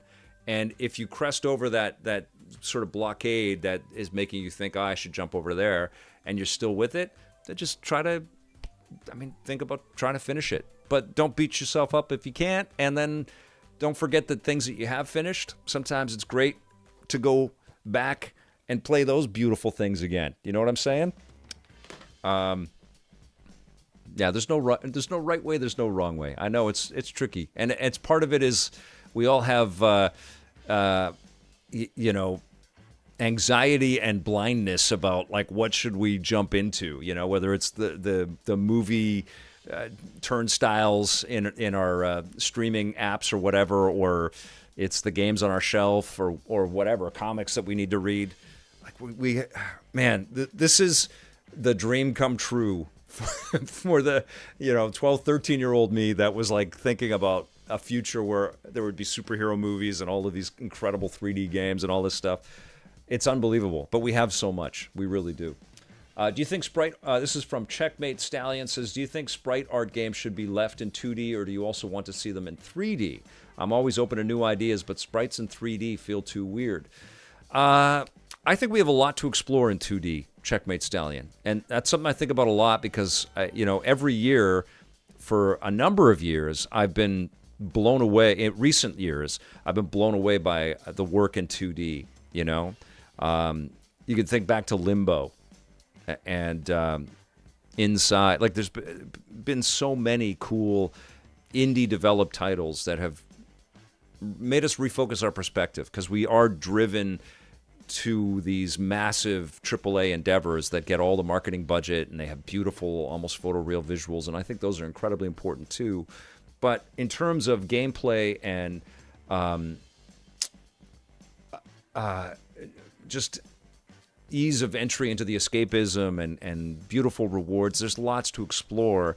And a terrific example is Terminator 2D No Fate. You know, here's a game that seems like it came from a time machine, you know, but from the past. It feels like someone built the time machine during the Super Nintendo days and they popped it into the thing and it came out in 2025. And it's so good. It's one of the best things of the year. It's such a fun freaking game. It's so simple and so refined and so satisfying. And one thing I think about is the industry, and I was a part of that back then because I was, you know, with this platform telling everybody that 3D is here and you're going to be playing things that are like playable Toy Story and oh my God, we can never go back because it's amazing to have this ability to walk into the frame. And you see that mountain, you could walk to that mountain, and it still is. Trust me, it still is. But I also feel like a lot of great 2D developers, people that were just hitting this beautiful crest of the wave at the tail end of the Sega Genesis, you know, on the Saturn as well, but on Super Nintendo and the Game Boy Advance, there was all of this beautiful 2D work. And then the industry went, nah, we want just beautiful 3D stuff. And so everybody pivoted to 3D games. And I think that we probably lost a lot of developers, a lot of artists, a lot of people that were so talented and experienced in pixel work, and then they had nowhere to go. You know, they just weren't needed. They weren't wanted. And what's wild, and I know all of you guys, all of you lifers out there, when you play those classic games, it hits you how they don't age. You know, like they're still freaking beautiful and they're so fun to play. And when you play a new thing like Ninja Gaiden Ragebound, and it's such an homage to an era, but it's so beautiful, and the pixel art is just so stylish and cool, you know. And you also know that out of the 2025 games that we've got, Ninja Gaiden Ragebound, Shinobi, Art of Vengeance, Neon Inferno, Terminator 2D No Fate, several other ones, in 20 years, those will be the games that blow us away. You know what I'm saying? In 2045, when we play those classic games from this year, they're going to still blow us away. The other stuff, because it's all been aspiring to get close to photoreal, and it is profound, it's amazing, and we're going to appreciate them in the future, but the things that will blow us away are what people did with restraint, what people were able to create artistically with all of this limitation built into that design. And I think we shouldn't lose that. So, and I'm cool for sprite work in 3D to answer your question, I'm cool with that. Or pixel work, I'm cool with that. I think that'd be great. Great question, Kung Fu Hot Dog. Is that a Lawton LS208 mic you have? It is a Lawton mic, and it's a bit dusty up here. It is an LS208 mic. Yes, it is. Kung Fu Hot Dog. Great vision. Can you read that on that thing? I actually tried this against the Shure M58s, I think they're called. We went to a music store, and they let us try out a couple of different mics, and these actually sounded better, and we didn't have to do a preamp into the thing. And they've been very, very useful for us. So recommend this mic. It's good. What advice would you provide for someone who's trying to build their own brand for a niche and skill they are personally passionate about? The Emre 223. Okay. It's very different now than it was when we started in the 90s, clearly. You know, everybody has, there's a democratization on tools, and everybody's got great tools to build cool things. And so I think what differentiates anybody and their work is the amount of thoughtfulness they put into the effort that they make. And that needs to be observed. And so, but it needs to come from a place of honesty, because I think we can smell that. And I think it's going to get more important in the age of AI generative art, you know, whether that's written stuff or whatever. So your personal voice and your personal integrity and your personal ability to express yourself, but augment it with this bounty of tools that we all have around us. Take the effort to learn some of these disciplines and to build things that help to strengthen whatever your message is. But it has to come from a place of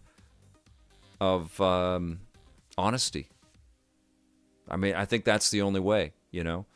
I think it's also important on anybody creating anything going forward to be multidisciplinary, you know, with the hope that you get to collaborate. And in that collaboration, if you have endeavored to learn skills alone that then you get to share, you will lift each other up because you'll have a better understanding of what that other person is going to contribute. But so much work that's being made now is going to be generated by very small teams or solo creators out there. And so I encourage anybody that's wanting to build anything to learn how to be in front of the camera, to learn how to communicate, to learn how to write, and be very expressive and very human with their writing, to subvert the the overly massaged work that ChatGPT and others content like that is going to generate.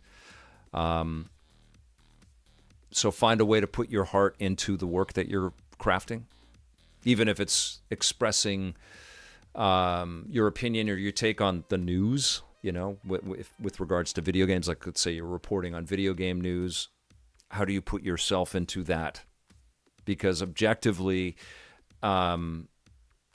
just repurposing a bit of information and relaying that information won't be enough in the era of people reading scripts that the computer is going to generate for them. And there's going to be a lot of that. So I think, yeah, it's almost like thinking of yourself as a boutique record store in a neighborhood, you know? Like, how do you connect with other human beings in a very tangible way? And so that comes through understanding all of these different ways to connect, you know, through photography, through filming things that are interesting. And then inevitably, you're going to use the computer as part of your tool set. You are, in some way. And so how do you incorporate that but still retain your humanity and your individualism, which is what we're all going to be on the hunt for. And it's going to get even more important that people have that, and it's going to be a more searched for quantity. You know, like people are going to want to see the soul of the creator in the work as much as possible, and it's going to be very important very soon. There's going to be a lot of people that are going to try to shortchange that and fast track that. And so your trick is to learn a lot of different skills and to employ them to get your message out there. And I think the idea of specializing in one specific means of expression, I think that might be over. I think if you're a good writer, you should be a good podcaster and work on your voice. I think if you're a good on-air personality, you should learn how to do nonlinear editing and be very good with your cuts and how to clean things up and how to create little transitional pieces within your work and incorporate sound, you know, so that you've got some music hits and things like that. And then tie it to you.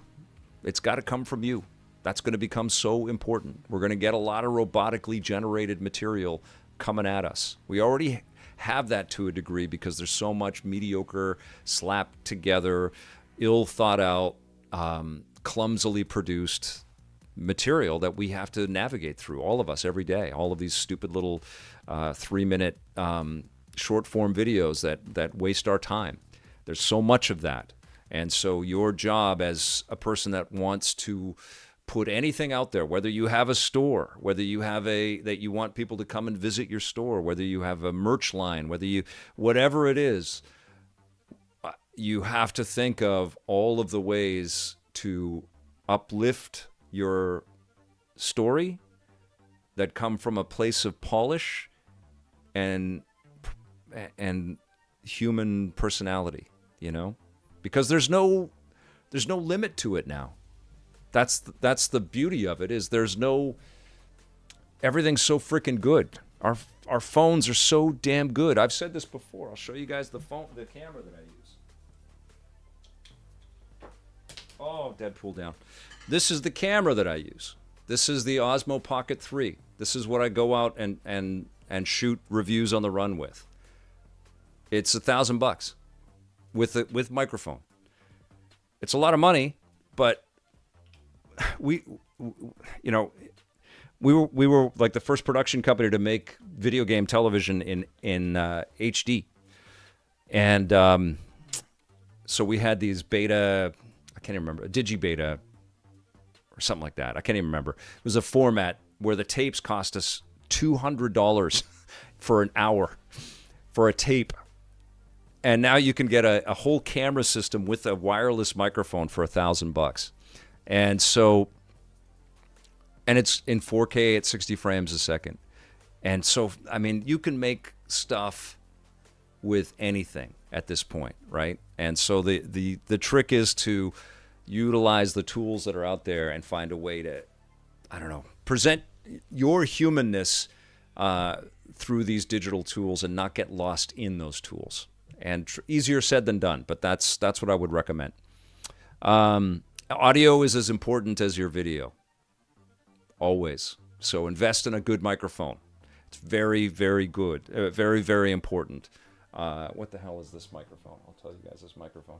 This microphone probably went to, I mean, I probably had this since the year 2000. This is the, I think it's the, what's the company name? Oh, Beyerdynamic. It's an M58. When we first started buying these, we bought a bunch of them. They were about $100 or something, and I think they're probably like $300 right now. This is the mic I use.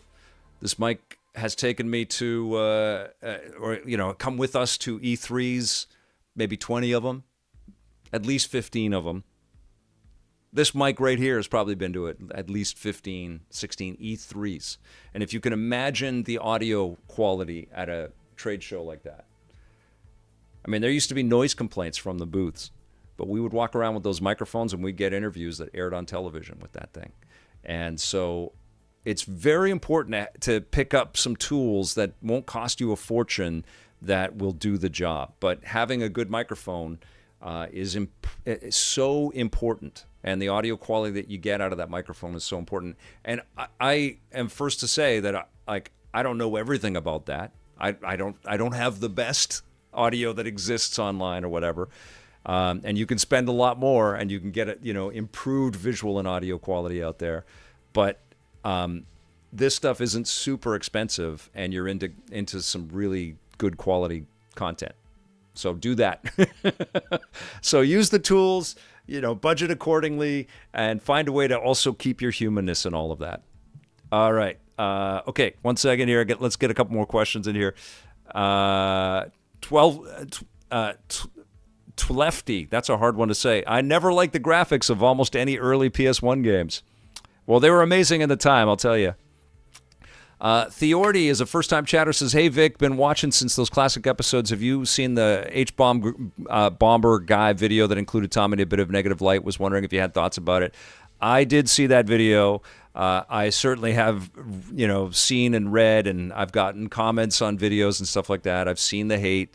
All I can tell you is that Tommy is an incredible collaborator. You can see his work every week on the show.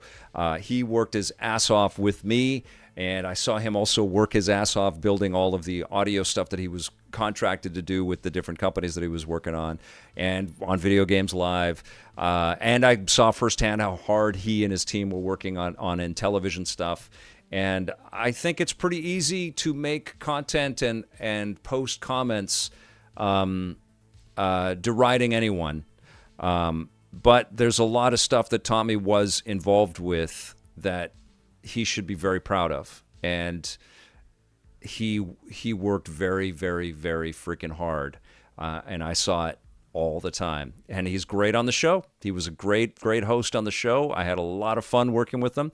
We certainly got into our share of on-air arguments over what we thought about things, but we both had a lot of respect for where each of us was coming from. And it's not easy to, work for season after season with anybody, but we were able to do that. And I'm proud as hell of what we collaborated on, and we helped him with video production on Video Games Live. And man, I was incredibly, the first show was at the Hollywood Bowl, and I was at that show. I was, signing autographs beside Stan Lee, and I sat beside Elijah Wood at the concert and had an incredible time, man. And just so blown away by what he has done. I think that there's been a lot of hate directed at Tommy for the things that didn't come together or the things that he wanted to see happen or whatever. But I think very little awareness or appreciation for what he has been able to do, which is a lot more than most people, to be frank. So it's tough. But I also want to let Tommy speak for himself, I'm his friend. And I'm proud of him. I'm proud of his contributions. I wish the best for him. And I think he needs to say what he wants to say when he wants to say it, and do what he's going to do that way. He's certainly got a lot to be proud of. Maybe some stuff that he is disappointed by, as in most lives. But he's got a lot to be proud of because he's contributed a lot of different things in a lot of different ways. And right now he is a freaking backgammon champion.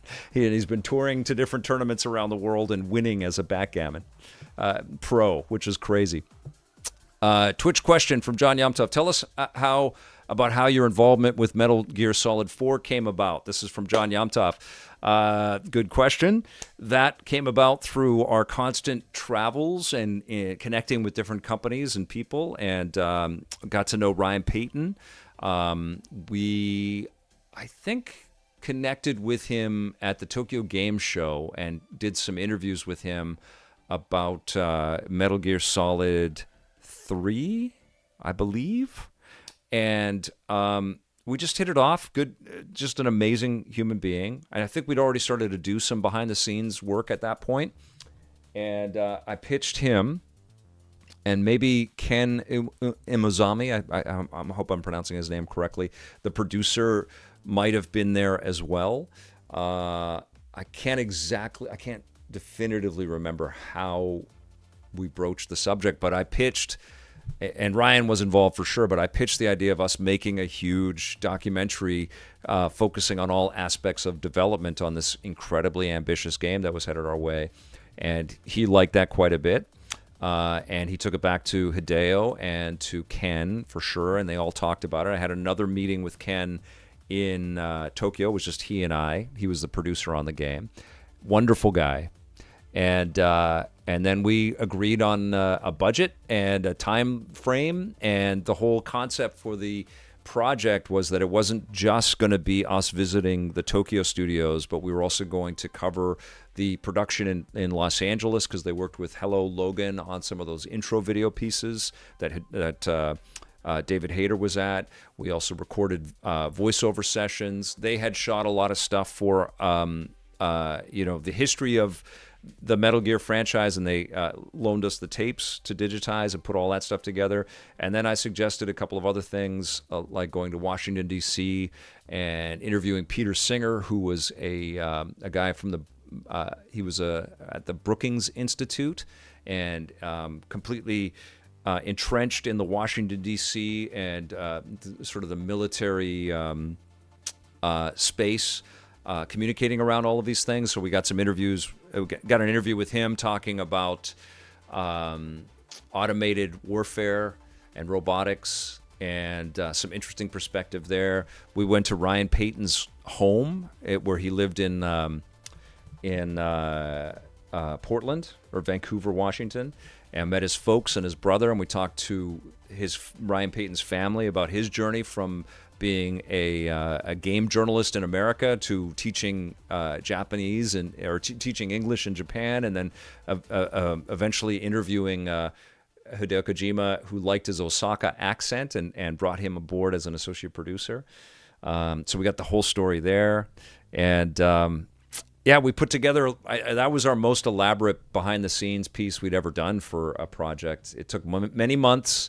It was a very, very hard project. A huge part of it was that we were connecting with the Kojima's production team, and they were, I don't know, 17 hours ahead or something like that. So the time zone thing was really killing us. And then, he's fastidious in the way that he makes things, Hideo Kojima is. And so he had a lot of specific notes and specific things. We had to blur a lot of stuff because culturally there's some real sensitivities about the signage and everything. And that was a real pain in the ass and a disappointment for us, because we got all these beautiful shots of the Tokyo fish market and the Japanese Tokyo streets and stuff. And we had to blur all of this beautiful signage. And we were so bummed about that. But I think, really endeavored to put together something quite artful about the whole story of how the game came together. And it was an incredible project. We were all our whole team was involved in it, and we were all so proud of it, and felt so privileged to be able to do it. It was very, very hard work, but it took a lot, but we were very proud of it. All right, okay. David Harrow says, how much do you miss E3? Oh my God, I miss it so much. What I miss are those images of running from booth to booth, giving people across the industry that I know and am friends with and became friends with like in the early mid-90s, and just grew my friendship with them. And I remember running from booth to booth at the, just as the show would be winding down, and giving everybody a hug and saying goodbye, and just happy to have seen them. And now it's very different. I do see them at different events from time to time, but that was the culmination, man. That was the whole world got together at E3, and so many fantastic connections. So awesome to see the games, awesome to do the previews and get the interviews and put the stories together and shoot with my friends and all that, but also it was really cool to just be able to spend a little time with all these awesome people from around the industry. Okay, one second. I need a little tea here. Okay, just a quick reminder. Ask in all caps so I can cut through here and I can see the stuff. Sean McGonigal asks, "What do you expect from Fable 2026? Do you think it will get released this year?" It better get released because it's going into the 26 things I'm hyped for in 2026 video that I'm putting together right now. I think that should drop on Thursday or Friday. But I am very excited about Fable. I think it's Playground Games that's putting this together. This is the Horizon people, Forza Horizon people. What I've seen so far looks beautiful. It looks really funny, and it looks ambitious. And Fable is one of those games. I popped in the original Fable into one of the Xboxes just to see if it was working. And God, they really killed it right from the beginning, didn't they? The whole concept behind Fable was always so damn cool. So I'm expecting big things. I think this is a huge piece of history for Xbox. I think it's incredibly important that they get it right. So my fingers are crossed that they won't shortchange it, that it will be a superb experience, and it will release this year. I hope so. All right. And don't forget Eartheon by Yuzo Koshiro's studio, the Genesis game in 2025, Blade Blur. Absolutely. That was also a beautiful game this year. Let's see if there's another all caps question. 1 second here. Okay. Situation Crazy. What's the most surprising thing about games today that you didn't expect or see coming back then? I got to be honest, this is a bit of a negative observation, but my biggest surprise with games is that we've reverted back to people not outside of the circles that people are in or the online silos that they're in. We've reverted back to people not talking about games enough. It almost feels like a reversion back to the days of the fanzine, and some of you are probably too young to even know what that is, but before the magazines really started cooking, it was fans that were stapling together their printed out or handwritten out stories and reviews about video games, and I feel like we've gone back to that. There's a lot of outlets or lots of communication points about video games, but and that it's enormous that way, but it's also very isolating, and it's also very much about I don't know. We're all looking at our video game information off of our tiny little portals, our little view portals, our phones or whatever. And I'm surprised by that because I felt like through G4 and the work that we were doing and Game Trailers as a TV show and Spike and other entities really trying to increase the public perception and the discussion around video games, that it was just going to keep snowballing and get bigger and bigger. And I think overall the money has, but I don't think that we're really, growing the install base of players by huge leaps and bounds as we go from one console generation to another console generation. And I don't think that we're attracting people that are on the fence about playing real games. I don't mean to be dismissive about the cell phone stuff out there, but I personally don't consider that the zenith of the art form. Sure, it's making some companies a lot of money and people are spending some time in those games, but I don't necessarily consider that time spent to be playing the potential of the medium. And I think a part of that decision is that we just don't communicate about it.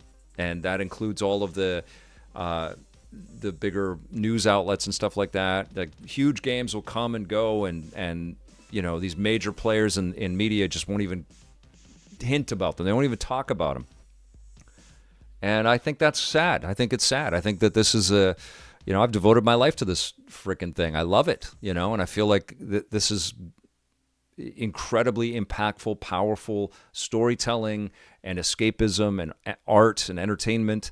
And I I still think that there are too many people that don't know anything about the business, and that's a big shock, because I thought that all of this work that we were doing to reach a mainstream audience with our work, and trust me, we did. We were in hundreds of millions of homes, and we were talking to lots of families, lots of people working together or watching together. But I felt like that was going to get built on, and I don't think it has. I think it's splintered off in a bunch of different sort of fanzines, and EP is existing kind of like that too. And I've seen it from a different perspective. And so I feel like that's a huge missed opportunity, because there is this ability to create content for a group of people and deliver it, and have a group of people sit there and be informed and entertained by this stuff, and hopefully want to lean in and play and learn more. And we should be thinking like that about the industry itself. We should be thinking like, it's great that we have these 20 million unit ceilings on massive successes like Call of Duty or whatever, but we should be thinking, how do we get to more people? What are some of the creative risks that we can take with the content and the discussion around this medium to reach more people and to get more people to, and maybe it's happening incrementally or very slowly, but I don't know. I felt like by now we would. I think, when you look at the total nut of how much money games make, it eclipses the other ones. But there's a lot of microtransactions and free-to-play gobbledygook in all of that stuff. You know what I'm saying? And I don't know. I feel like more people should know how cool Expedition 33 is, or how awesome Metroid Prime 4 is, especially if you come at it from a vantage point of no expectation. Like, imagine what that would be like for someone new. I know we all know Metroid Prime, our group here. I know that. And we all came in with our own predetermined idea of what that game should be. But imagine if you had picked up a Switch 2 for a family, which I know is an expensive idea right now, but that was their first console, and Metroid Prime 4 was their first game. Pretty freaking cool, right? Like a pretty freaking wild trip for noobs to take, and I feel like we should have more of that. Cryptic Skills with the eternal question: when are people going to get a tour of Vic's basement? I just knocked down an action figure trying to lift up a camera over there. That's the state of my basement. It's got too much stuff in it, and I want to clean up. I've been saying that forever, but I want to get rid of some stuff and clean up and tidy up, and then we will finally do that. But you're seeing like this shotgun blast of what the rest of the basement looks like. It's a little less organized, but like I'm looking at my Lego Wall-E right there. I've got my bad bunch, the bad, what is it? The Star Wars guys, the bad, oh my God, I'm blanking. Bad Batch. I've got my Bad Batch figures right there. I've got my Batman and Robin as illustrated by Frank Quitely statues. Thank you, John Yomtov. But there's stuff everywhere. There's piles of as production equipment. I've got this cart right here, which my laptop is on. It's like I wouldn't even know how to move the camera around. Follow-up question: when is the Vic's Basement online auction sale then? Hilarious. Oh man, that's great. Okay, let's go back and get a couple more of these things. What is my take on overly delayed games? This is from Wolfie Mega. Do you think that a game that is delayed too many times can lose interest from players? That is the tricky one, isn't it? Because you're already shooting at a moving target, and the longer it takes for that game to get out, the farther away that target is, right? Because you're all of your green lights happened around a thing in that time period where you're suspecting the user base will be interested in there. And then as time goes, that target just gets further and further and tougher to nail.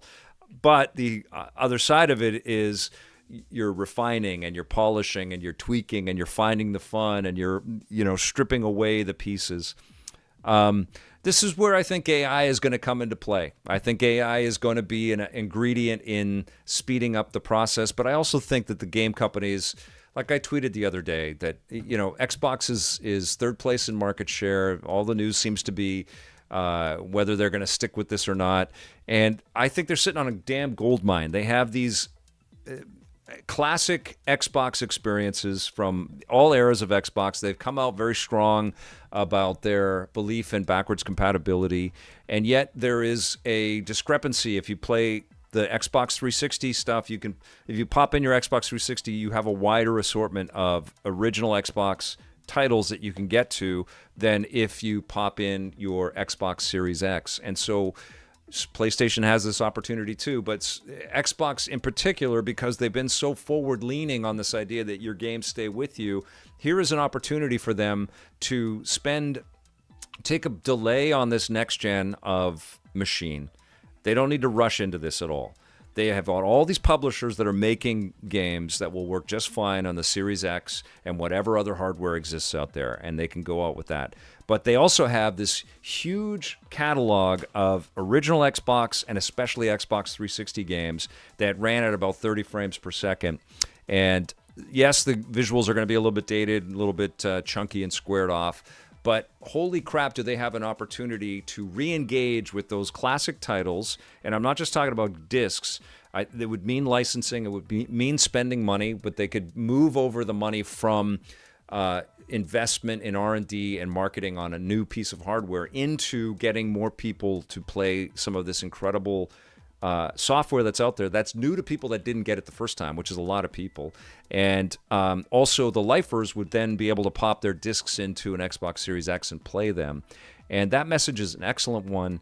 It's one that also can show people that you can have older titles that are still ridiculously fun to play, and you can also position that graphics and photorealism fidelity shouldn't be the be-all and end-all that it is in video games. And I think that that's a huge reason why we're waiting so long for some of these games to come out, is that they keep refining on the art and all the systems that are incorporated, all the programming minutia that it takes to make things fool our eyes and our brains into thinking that we're in reality, when in fact what we want is just fun play.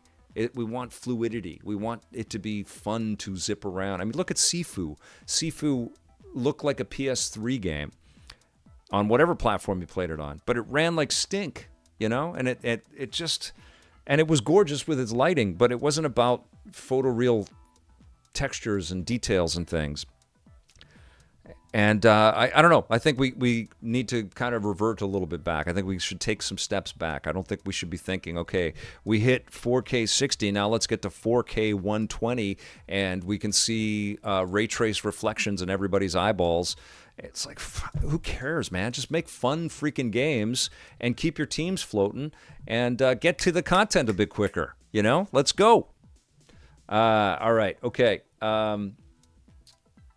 Sifu was excellent. Yes. Dippy Ripley says, are PCs that connect to the TV in consoleized form factors the future for console gamers? Steam OS is great on TV, and the library carries forward much easier. Curious about your thoughts on this. It is a pretty compelling ecosystem, isn't it? Like the whole idea around Steam is just amazing. When you jump from your Steam Deck to your PC, and then you're on a plane and you're playing on your Steam Deck again, and you're right in the same spot, and you're playing a game from 15 years ago, and you're not struggling with any of that. I mean, we got to get to that, especially if the companies are all taking these dramatic leaps to digital forever. We should feel like when we buy something digitally, we can access it forever, whether that's a game or a movie or whatever. And Steam is a pretty good exemplification of that right now. And the Steam Deck, as anybody who knows one, who has one knows, is that it's very close to a console-like experience. It's really good. It's an irrefutably successful product. I don't know. I don't know if there is a de facto best way to do this, because I say that, but the Switch 2 is also irrefutable in my opinion. Like, it'll play all the incredible Switch 1 games. It'll play third-party ports of really demanding titles like Cyberpunk very well, and it has all the Nintendo goodness. Like, it's also an irrefutable machine at this point as well. Yeah, I don't know. Like, I don't know. I think this Steam Cube, the Steam machine that's coming, is another step in the challenge, right? It's another step in the in that sort of like, let's rethink or reposition how consoles exist going forward from here. But I also think the Switch did that to a degree, and it's time for PlayStation to enter that foray. I think that was a pretty decent first step with the Xbox Allies, with Asus that Xbox did. But all of that can be cleaner. I mean, that's the other side of this too. Like, it breaks my heart a little bit. Not only are we have like the coolest ideas and this amazing software to get lost in, but we have all of this incredible hardware and technology. And so to engage with this material, and there's also this real understanding of the value of the historical products that are out there too. And a lot of companies trying to figure out ways to give us access to that stuff. I think it could all be better, but there's never been a better time to be in love with video games, really. And there's all these retro machines that are coming out too. And then, so it breaks my heart that more people aren't finding it and talking about it and making it a part of their week, in what they're playing, but also talking about with the entertainment that they play. Okay. GZ Loranger says, when will we see Scott and MRob cameo on the channel? Soon. I'm going to reach out to MRob for something very specific, and Scott just texted, and he's coming back to Vancouver soon. So maybe I'll try to put him in front of the camera when he does. But I miss them and love them both. K16, since the lockdown ended, any thoughts on reaching out to the Vancouver Film School and doing another collab for future live shows? Live EPN is fun, and I miss it, and the metal EP sign. K16, I miss it too. I do think about that. I'm thinking about something live with regards to the Rocket and Reagan Awards. That's kind of like a little bit of a test scenario. But I do miss that. I thought that was a great partnership, and I loved working with them. We will see. We will see. I mean, what's been consistent with EP all the way along is that things are always changing, and we're always trying new things. So we will see. Thoughts on the AI controversy with Claire Obscure Expedition 33?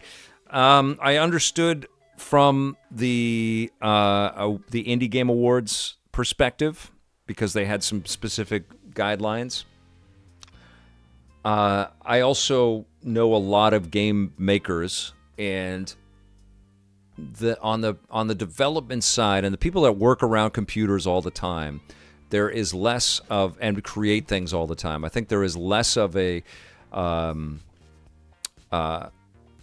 abject dismissal of the idea of employing AI, and a real effort that people are taking to try to figure out how it fits into the tool structure that already exists.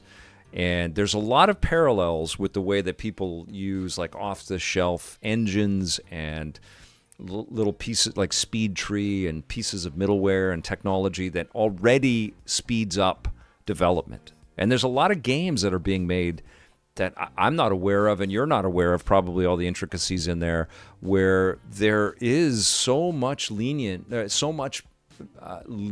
on pre-established asset bases, whether they're code or art pieces or whatever, and they're just thrown into software to prototype quicker, and then a lot of that stuff ends up in the final work. And I think that AI as a tool for development can exist in that bucket. But I think that there is genuinely a real fear of that human touch, of that idea that it was expertly crafted and curated by an individual artist or a group of real artists that put this stuff together. And that's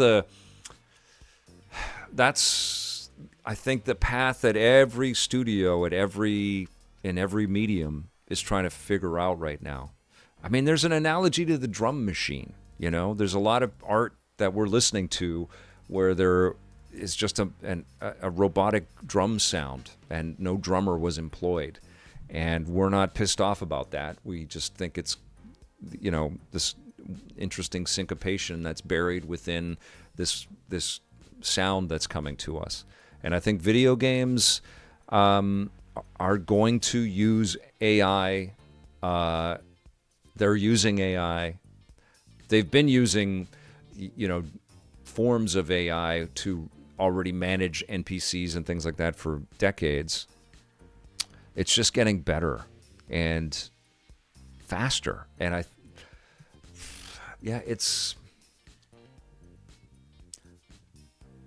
think it's going to be really complicated and really difficult to dismiss projects if they've used AI. I just think it will. Jesus, man, when you see, Guillermo del Toro is out there with the FAI comment, and I applaud him for that. I think that's incredible. But in the same token, James Cameron's out there on the press trail for Avatar: Fire and Ash, and it's kicking ass again. But he is saying that he wants to make these next movies quicker, and he says he doesn't know if that means using AI as part of it. And that's a big statement. So I don't know. It freaks me out. I want humans to make the art always, but I also want things to be made sustainably and quicker. I can certainly see AI is going to play a huge part in sports games. It just will. All the play-by-play commentary, it's going to be spot on. I think that the reconstructing reality, which is what sports games do, that's like perfect fodder for AI. It's like, you inject all of the previous filled or shot footage and photos of arenas and athletes into artificial intelligence software, and they're going to nail it quicker than humans putting it all together, I think, So, that's a big one. It's a big one. It's a big one, but I don't know for how long. I think we're just going to have to accept that people are using AI. And John Yomtov has a great message. He says, support those who support EP. Check out P&P Games online. I actually have a quick little shout out to our sponsor, P&P Games. Thank you so much for supporting the Electric Playground and all of the content that we're putting together, including the classic stuff, EP Classic, and now Judgment Day / Reviews on the Run Classics, premiering every Saturday morning at 9 a.m. Pacific until 10 a.m. Pacific. We're going to go back through the early days of EP and Reviews on the Run. Love those P&P folks. They're making everything happen for us this year. They're supporting all of our classic stuff. They're supporting all of the work that's on the channel. Very grateful to everybody, Lee and everybody over at P&P. Awesome people. So please, if you like what we do on EP, please consider buying your games and your merch and stuff from pnpgamesonline.com. They've got free shipping. If it's over $65 Canadian, I think all the way through North America. And they've got sales going on all the time, and they've got contests going on all the time, so it's worth following them on social media as well. Really, really cool. Okay, let's get a couple more questions in here. Let's see. I'm looking for all caps on the question because I'm trying to catch up on some of these things. Blade Blur says, how do you manage your giant game collection? Have you gotten rid of some of the stuff that you have received? I've got it all on shelves, but it's not in alphabetical order. We've had it in alphabetical order in the past. I just haven't taken the day and a half or 2 days to clean everything up. I did get rid of the PC software, the physical PC software, because all the PCs that we're getting don't even have disk drives anymore. And so we actually donated those to a thrift store here in Vancouver, and then collectors descended on that place and purchased a bunch of the PC software, the physical software that we had. I haven't gotten rid of any of the physical copies of the console stuff that we have right now. I haven't really gone through, but eventually I think I'm going to pare it down for sure to the stuff that I will really play and really go back to, get rid of duplicates and that kind of thing. But again, that's something I have to pick my battles because there's so many things to focus on. Who is this 999? So how would an indie dev get in touch with EP? Best way, I think, is through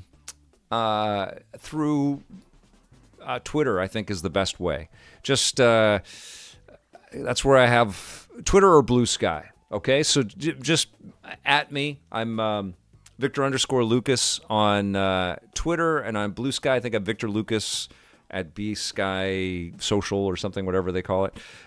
Just at me and tell me you've got a game that you want to talk about, and I'll generally give you a follow. It might take a couple of times before I see it, but I'll give you a follow, and then you can shoot me a DM, and we can take it from there. How does that sound? Evan Webb 9614. Do you prefer modern EP on its fully digital platform, or do you miss its TV days? Evan, you know what I miss? I miss working with the people for sure. But one thing I think about is like EP has existed in many forms. Like we were on the web for years before we were on TV. We launched in 1995. We had a great website, and for many of our years, our web was quite successful with advertisers and cool features that were exclusive to the web. And we would make our TV. It was like we had a little TV team. We had a little website team. And what I'm realizing is that we've never had all of it at the same time. And that's what I would really love. I'd love for us to have a TV show or shows out there doing the TV thing. I'd like to be digital. I'd like to be streaming live. I'd like to have a website that's got all kinds of written editorial and a real sort of collection of all of the material. And it's almost like you need separate budgets for all the pieces, or one big, huge budget to get it all together. And that's easier said than done in the climate that we're in. But I can tell you, like personally, I'm doing the same job I've always done. I've always just, played the games and talked about the games. That's what I do, I just wish that we had enough. It would be cool to have somebody just sort of managing the sales and licensing opportunities with me that could figure out how to monetize in a bunch of different ways so that we could grow in a bunch of different ways at the same time. That would be rad. And to have a little pocket of people working on web content, a pocket of people working on TV stuff, people helping us improve our streaming and our cut downs on all the short form vids, and just trying to make the best, valuable content that we possibly could. But for me personally, what I do, it has been kind of the same since 1995, which is crazy. Donko Tooney says, do you think we'll eventually stop seeing physical copies of games? I personally hope not. Danko, I don't think we will, but I do think what's going to happen is that a lot of different companies than we currently see publishing to physical will rise up and take over the responsibilities of doing boutique physical versions of games. We're already starting to see that happen with Limited Run and other companies out there. But I think the responsibilities of getting physical goods to stores are going to shift to another business, and there's going to be a huge opportunity there. And I think that it's really insane that any of these publishers have dismissed the value of physical media outright at all. I think it's nuts because it's not just the act of collecting this stuff on the part of the player, but it's also the act of the collecting of the community in a physical space. It's the advertising that's on the windows and on the walls, and the discussion that's happening and bouncing off the walls when you walk into stores like that. That's the value. It's the culture. And I can't believe that game companies have just systematically decided that's not important anymore, that we can shortcut away to an almost similar install base by just going digital on all this stuff and making higher margins. I can understand the financials on it, but I don't think it's healthy for the future of the medium. Just like I don't think it's healthy for movies to just dismiss the idea that they need movie theaters. We need movie theaters. We need that theatrical experience. Maybe we won't forever, but that'll be a sad day when we won't, you know? We're already too freaking siloed, all of us. We're already in our basements and living rooms, often alone, playing or watching stuff away from everybody. And that's what's beautiful about going to a record store or a comic store or a video game store or a movie theater. It's so freaking great to be around your people and to feel that buzz and that electricity, that excitement for stuff. Toy stores, you know? And I don't know, there's so much value, inherent value in letting that ripple out and become part of the passion that drives success, you know? And now we're banking on everything being a digital hit immediately. And then if it's not, kill it. Let's depublish it. It's nuts, man. All right.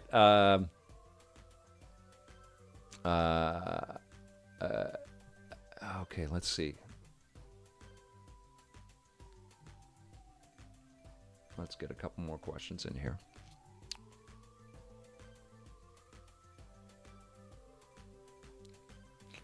John Yamtoff wants to know if that was a real giant Xbox that I was standing on. Yes, it was. Yeah, I used to live in that one. It was one of my first apartments.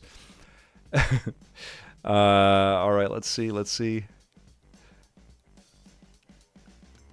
Have I seen the Twisted Metal 5 fan game made entirely with AI? No, I haven't. It started as a proof of concept, creators replacing AI assets except for code. That's wild. You know, I one of my first of my interviews with when we launched EP Classic, I interviewed Chris Taylor, who was in the very first episode of EP, and he came on, and we were catching up. This was like one of the first of the Where Are They Now interviews that I've done, and I definitely have to do more of those. I know these weeks are just flying by, my guys. It's just so busy all the time, but.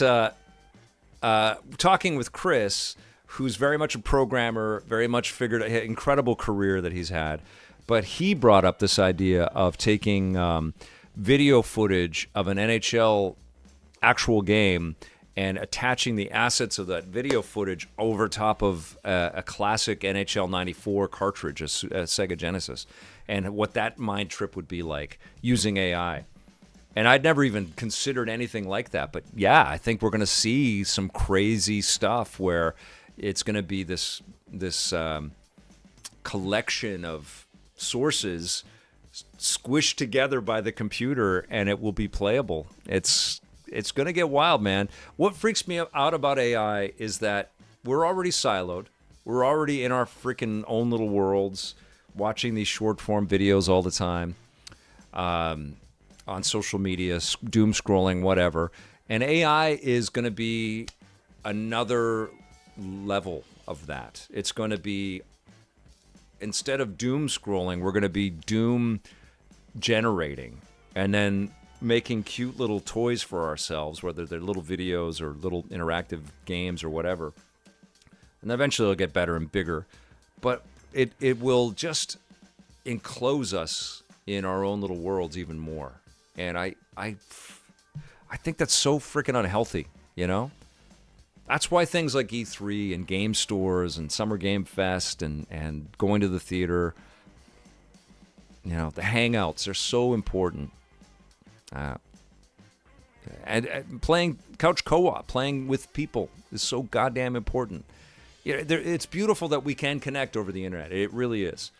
But there's nothing that beats this idea of like being with other people and hanging out. And I mean, guys keep asking me, when am I going to collab with people? When am I going to see Johnny Millennium again? That's it, man. That's the heart of it. And games too. Like, games are amazing. But think about that time where you played a single-player game with your friend and you passed the controller back and forth, or they watched you do something in a single-player game, and you just turned to them and with excitement, you said, "You see what I just did?" I mean, that shit is invaluable, man. That stuff is amazing. And I know we have a piece of that with Twitch and with streaming. I know we do. But you guys know what I'm saying, especially the crowd out there that's been watching and playing for a long time. There is something to be said with that human connection. It's all part of the same story, man, with AI, all that stuff. Let's see. Jacob Baranowski says, why do games come out unfinished just to have so much required updates just to run properly, but back in the 6th generation of consoles, you bought it, you own it, and it's on the game? Well, the games are much more complex, and they always incorporate some kind of online connectivity at this point. And the developers have learned that people are also sending feedback on these titles as they go. And as much as the bugs can be ironed out by QA teams before these things ship, once they reach a multiplier of 10 times the amount of people touching the game for the first time, they're getting back all of this data. And that existed in early generations as well. There just wasn't this conduit to update. And so the industry's kind of leaned on it. And you can make sense of it and you can rationalize it, but you can also understand the frustrations around that. And it's tough on the critiquing side of it too, because we know when we get early code that it's not finished quite. There's usually a day one patch. And when we put our reviews out there, we also understand often that the game we're talking about today, Star Wars Outlaws is an excellent example, it's not going to be the same game that we're playing 6 months from now,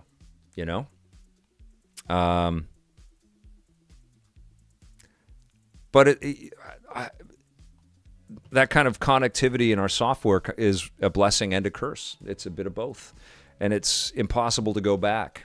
Because what we did when we didn't have that is, we'd get the fixes in a director's edition that got sent out, and you'd buy it again, or they'd add an extra couple of characters or something, or a sequel in the following year. These things are bloody hard to make. That's the bottom line. They always have been. They always will be. They're very, very difficult pieces of entertainment to make, and developers are trying to figure out how to keep it sustainable. Dusk9427. Hey, Vic, did you ever meet Kevin Conroy, and how was that for you as a huge Batman fan? Oh, Dusk. Yeah.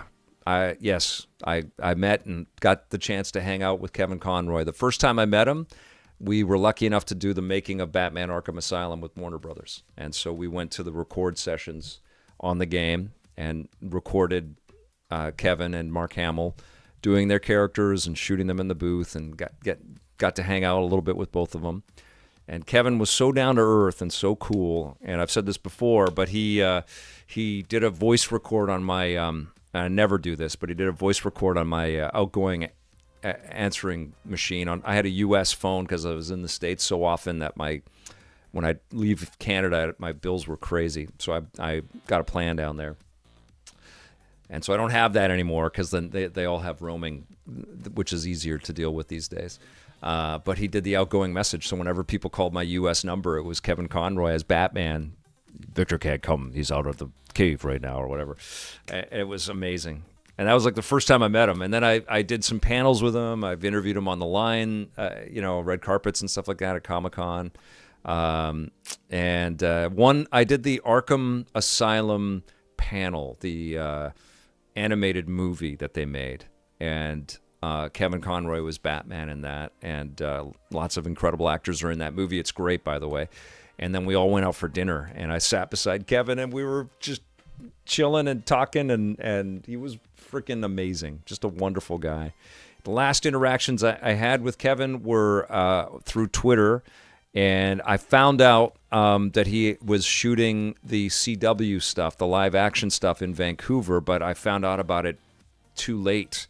And so I reached out to him, and I wanted him to come to the Vancouver Film School and be a guest on EP Live. And I asked him, but he was already on the way to the airport. And it's too bad. If I'd asked him a day earlier, he probably would have found time to come in and say hello to the viewers there, maybe some of the students from the school. That would have been amazing. But he was an incredible human being, an incredible guy. Always made you, I don't know, just feel very seen and very respected. And he was genuinely in love with the opportunity that he had as Batman, and relished that relationship that he had with the fans. And he was just great, just an amazing human being. Rest in peace. So good. Yeah, and I talked to Kirby Morrow as well, and I met him he was on EP Live. He was a friend of, I think, a friend of a friend. And, yeah, he was great too. Yeah, very sad. And Stan, talked about Stan as well. And we just lost Vince. It's crazy, man. Like, yeah, I've been doing this for 30 years, right? So I have seen some amazing people that I've really connected with and that have been good friends, or, you know, good people to know and hang out with and get to know. And they're gone. And it's, yeah, it sucks. We're not here forever. We're not here forever. Oh, Ethan Hunt says, do I have any words of hope regarding the future of Perfect Dark? I really don't, Ethan. I don't. I'm sorry I don't. I think that I honestly feel like Xbox is learning that some brands they're just not forever, you know? I think that they're learning, and Xbox itself as a brand might not be forever.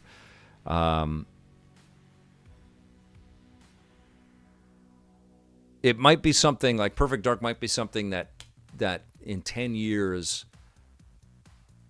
a studio decides they want to go back in and bring that out and try to revitalize it.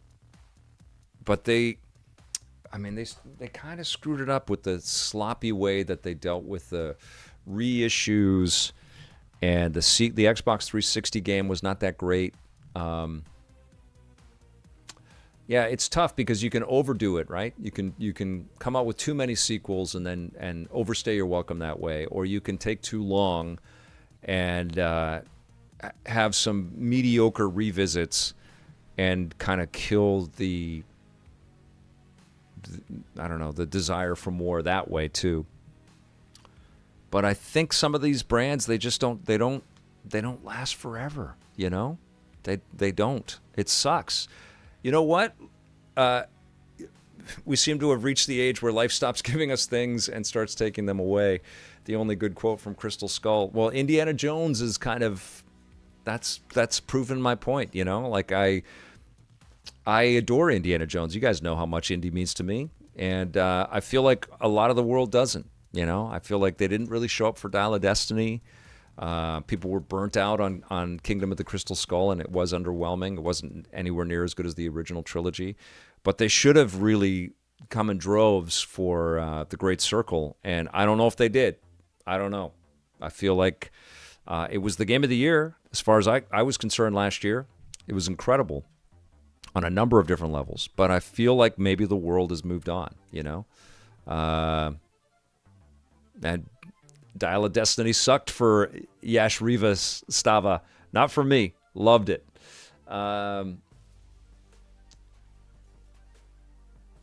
Yeah, and we are saturated with so many choices out there, aren't we? I am an idiot. You know, that's part of it. Christopher Miller says, I'm a bit afraid that GTA is going to be a Duke Nukem. Duke Nukem was such a big deal, and it's hard to explain that it took too long, right? Yeah, I know. It's crazy. Okay, Blade Blur's got a super chat. Thank you, my friend. Just wanted to congratulate you for a great 2025 to a wonderful 2026, and thank you for all the support you've given me over the years. Oh, dude, you are so kind. Thank you so much, Blade Blur. Thank you for the support. Thanks for being here. You rule. Here's a question. How do you stay so positive when talking about games, given how toxic, effing toxic, the vocal minority, but still very vocal game community is online? David, great to have you here, my friend. You know, I just watched our interview the other day. I rewatched the last time I was on your show, and you asked me in that show. It was a great interview. You know, just a back and forth between us. It was really loved it. I loved it, and you're great, by the way.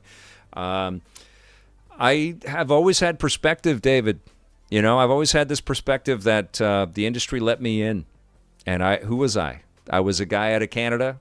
I had an idea for a TV show, and the industry let me in, and I got to see firsthand how hard people work to try to make some cool things. And I've been appreciative of that, but also acutely aware of how difficult it is to make anything. And I relay that in the work that I do, and I always have. I mean, Jesus, you can watch me as a 30-something right now on our channel, and you can see that that's how I do it. You know, I've always had that. And it's because I was not doing what I wanted to do before that. You know, I was waiting tables and putting scraps together that way. And then I got this opportunity to be a producer and a host and saw some dreams come true. And that was out of the love for games. And so I had that. I had the dreams come true. I had the firsthand experience with everything. And so whatever people have to say in this space, I mean, I can read something and it can absolutely sting. It can hurt for sure. But invariably, if people are taking the time to be an asshole or negative about stuff or say terrible, rude things, it's coming from a place of ignorance or a place of unhappiness in that person's life. And I know that they don't have the perspective that I have, you know? And so I'm aware of that. And I think that there's some beauty in the fact that we all have these platforms to be able to project our opinions from. But I think it's valuable to think before you speak and to have a little bit of awareness that companies are human beings and that human beings are, you know, trying their best to make stuff. Nobody's setting out to actively make a shitty game and rip you off. They're trying, you know? And so when I read comments or watch videos or read tweets or whatever, and it's so reductive and dismissive and ignorant and abusive or aggressive, it's like, well, they're missing it. They're missing out on this. And for whatever reason, they've chosen to expend energy in that way instead of finding a way to be happier, you know? And so that's the way that I'm lucky enough to have not had to wallow in that negativity or cultivate it, which I just don't get that people want to do that. It's crazy. I mean, I don't know, man. I see tweets from people that are on YouTube or whatever, and they're just in the fire all the time, and they're angry at this or dismissive of that or whatever. And that ain't no way to live, you know? So, yeah. And honestly, you're reading it in the comments and the questions. These people are insanely cool, you know? And I feel like here's what I think of the EP viewers. I don't think you guys are out commenting on lots and lots of channels out there. I think that you have found a community that jives with you and you dig it here and you feel comfortable here to share and you feel valuable and you've got some interesting things to say and you contribute, you know? And we got something real special. We really do. And I think a lot of other communities are just like hate, anger. And the root cause of that isn't that a game might be disappointing. The root cause is there's something else in those people's lives that is missing. And I feel bad for them. And I feel very grateful that you guys are freaking rad and very supportive and awesome. Let's get to 100 subs, 100K subs. That sounds good to me.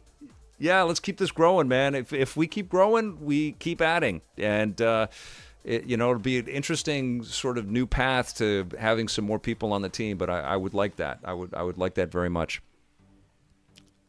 Hyper Megabomb says, I only comment on you and a small handful of channels that are just about fun. I feel that. You guys are empathetic and smart and crazy knowledgeable. You're always helping me out, whether I'm playing something or I've forgotten something or whatever. It's really great.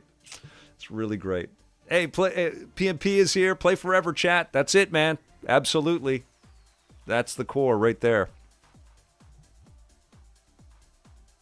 Oh, Jordan from Canada says, let's get emotional. If you don't mind, take me back to the final days of televised EP Daily circa 2015. If you can touch on the network at the time, the show's legacy, and saying goodbye to your EP family.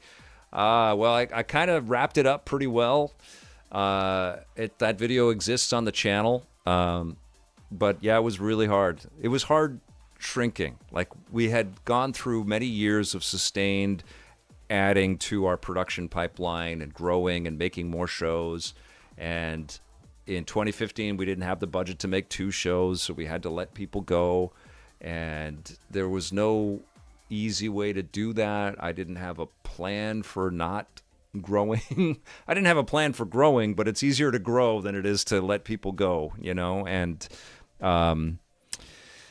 to figure out how to, we still had to deliver. We had so many challenges in that last year because the morale was being really affected. We saw the end of G4 in the States. We saw tons and tons of media change and layoffs, and everybody was like, eyes open that this was a very delicate thing that we had been able to keep going. I knew that all the way along. And but in 2015, we had to deal with the realities of the change in our business, and it was tricky.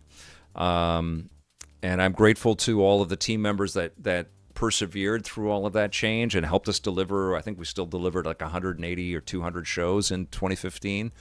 And I was trying behind the scenes everything I could, talking to all kinds of people, bugging Rogers over and over again. Are you sure you don't have a little bit of budget? Are you sure there's not something that we can do? And other partners and other potential partners. We had other issues going on with money that was owed to us that wasn't coming. And it was just a culmination of a whole bunch of stuff all happening at the same time. And the only way was to, let it go, like cease production on a TV show that costs a lot of money. The thing about making a television show, which I miss, and which I would love to get to again, is like right now, media production across everything is very scrappy. Like you can piece together pieces of budget from a bunch of different ways, Patreon or a sponsor thing for this month or whatever. But to actually build a trust connection with your viewership or your listeners or whatever, you need to have a roadway. You need to be able to keep going. And that was the beautiful thing about a television show, was that we had the budget to make and deliver for a sustained amount of time. And I could work with a bunch of people and let them get into your life, and you get to know them and trust them, and us all work together to try to make the best thing that we could with the money that we had. And that's really rare right now in media.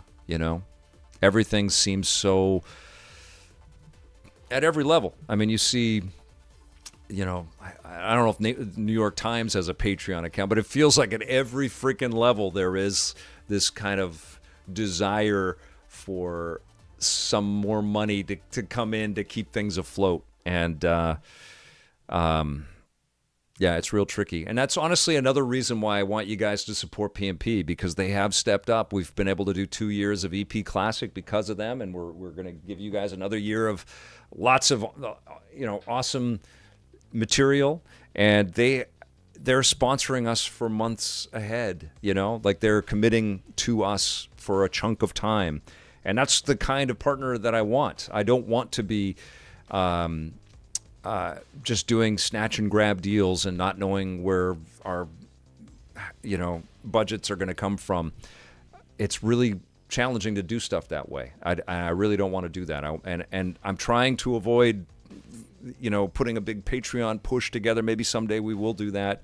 But I know that people are doing that everywhere, and I know that a lot of supporters of things are probably tapped out in a lot of different ways. And so I'm trying to find partners that believe in what we've done and what we do to keep us going. And Rogers certainly did. Rogers was an amazing partner. So that was tough. That was really tough. And I don't know if everybody I don't wish that on anybody. It's hard as hell to downsize and let great people go who should be employed. Like we built a little dream business, and I know that everybody that worked on EP and Reviews on the Run knows that. I know that they do, because whatever they've gone on to do, no matter how successful they've become, and some people have become incredibly successful, I know that they think back fondly on that time because it was really cool. We made something that everybody was proud of, and it was a lot of fun, even if it was a lot of work. It was really cool. Super Shane 64 says, very cool stream idea today, Vic. You're a true legend. Oh man, this is thank you. There is no question in there. You rock. Thank you so much. My question for Vic from Christopher Miller: what do you order on your fave pizza? Oh man, I'm a veg guy, right? I do like seafood. I don't know if I always like seafood on a pizza. Maybe some smoked salmon every once in a while. But I like feta cheese, like the Greek pizzas. But I'll tell you, my kiddo is into a frozen pizza brand, which is healthy. There's no sugar. It's just all, natural ingredients in there. Bare bones, but solid.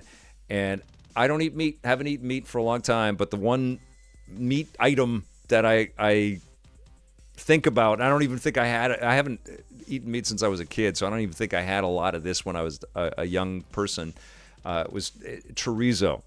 But every time I see chorizo in anything, I'm like, geez, I kind of wish I ate meat because I would like that. But now they make fake chorizo. And so recently what I've been doing is I've been slicing up little fake chorizo slices and sticking it on my veggie pizza and eating that. It's great.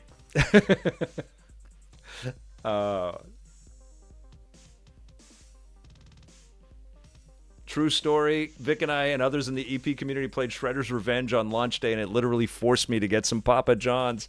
John Yomtop, that is a pizza game, man. Big time. Peace of Mind says, Electric Playground is how I nine you. That's awesome.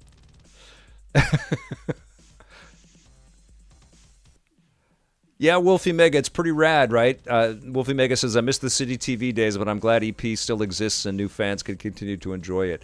It is amazing when I hear from people that are watching with their family members or their kids or whatever. I love that. That's what I love the most about the material that we make, and that's why I make the stuff that I make still, is that you can watch it with other people. I love that you watch it individually, but I know that some people watch stuff together, and that blows me away. It wasn't something I planned or we dreamed up, but it became the way the show went, like it was a cross-generational piece of entertainment that we were putting together. And especially because we were gifted with the opportunity to go for so long. And so parents were watching with their kids, and it's crazy, man. Thank you. Thank you guys for being there for so long and for being here today. Question from Die Tyndall says, what is a retro video game that you've started several times but never been able to beat? Oh my God, that's a great question. Comic Zone. I think Comic Zone, I think I cheated once. Might have been for the side-scrolling superheroes, where I got some cheat codes and I got through all of it. But that was one that it gets tough. It gets really tough. But I love that freaking game. And actually, the X-Men games were like that too. God, those were really, really hard. But yeah, there's a lot. Retro games are they're all punishing. They're all so damn hard, but they're so wonderful. Oh my God, it's so good to go back and find something that you really groove on. That's a great question. Generally, because I have tons of carts, and I have now a Polymega, and I've got an analog pocket, and I've got a bunch of games installed on the thing. Generally now, if I hit the wall, it's like, okay, next game, let's go, and we pop into something else, you know? Death of Superman was hard and good, yes. Did you make all the graphical assets like the motion graphics and transitions since you became independent on YouTube? No, I did not, Blade Blur. I've made some. And what I do is I take some templates and stuff that I get from Adobe. They have some freebies and stuff, and then there's also some freebies. I generally don't pay for a lot of assets and stuff. I could, but then I've paid for a couple of packages which come with some transitional pieces and stuff. Like I bought that 4 editors pack, which is just okay. But there are some freebie kits and stuff like that that are available out there. And what I tend to do is I sometimes layer in text or visual graphics or something like that over top of it. And then I'm also using classic EP television transitional graphics and stuff there too.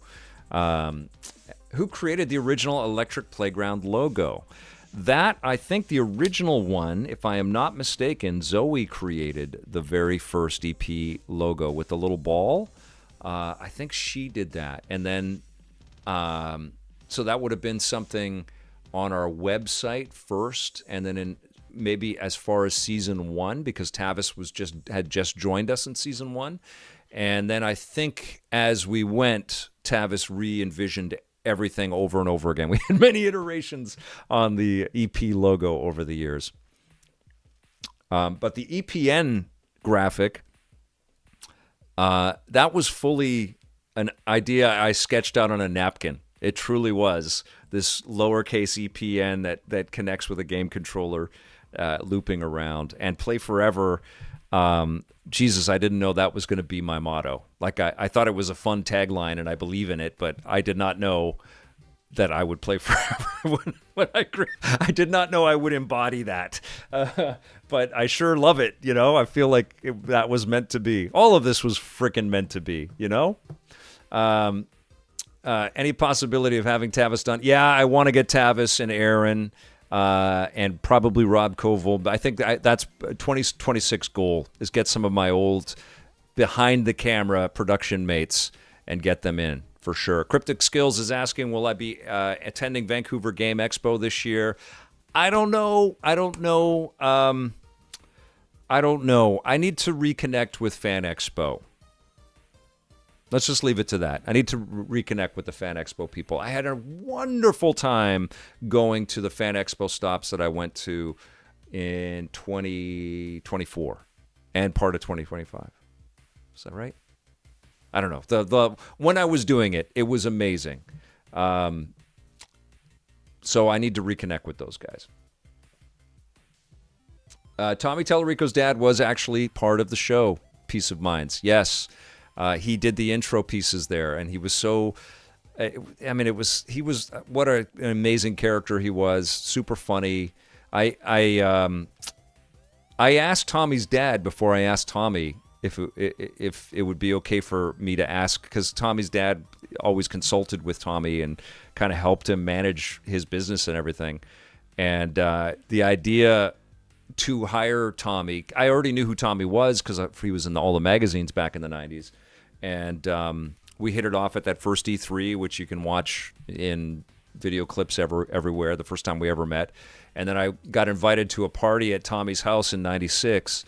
And met Tommy's dad, and I was starting to formulate the idea that, wait a minute, maybe we could, because we weren't on TV then, but I said maybe we could reshoot or create a pilot pitch with Tommy hosting it, and And I asked Tommy's dad. And I said, "What do you think about me asking your son to be a host on our TV show?" And he said, "Yeah, I think that'd be all right. I think let's go ask him." And then we went and talked to him, and then Tommy was down. And the next thing you know, he was up in Vancouver, and we were shooting a bunch of the studio bits. And Radical had there was some kind of cool charity event, hockey thing that Radical, who was making NHL games back then, was a partner on. And so we went and shot that, and Cuba Gooding Jr. was working on a hockey movie at that time, and so he had taken to the ice and was playing in the thing, and we shot all that, and then we shot an interview with Tommy interviewing Cuba Gooding Jr., and Cuba Gooding Jr. threw Tommy across the ice, and we started like the Tommy stunt school began right there. It was hilarious. It was great. Yes, I did see that "Play Forever" is used in UFO 50.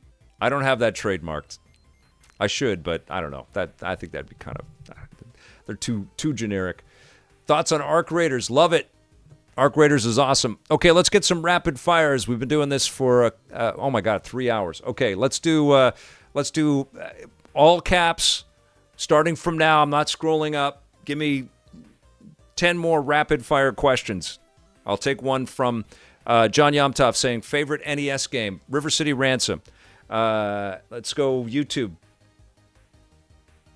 JBJ says, "Hey, listen, what's in your pockets?"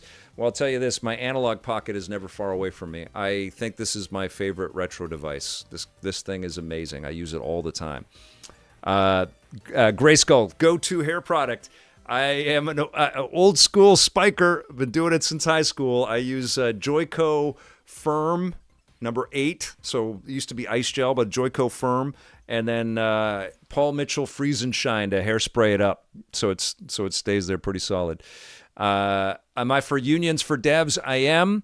I am. Yeah, I am. Let's try to support everybody and let them stay employed.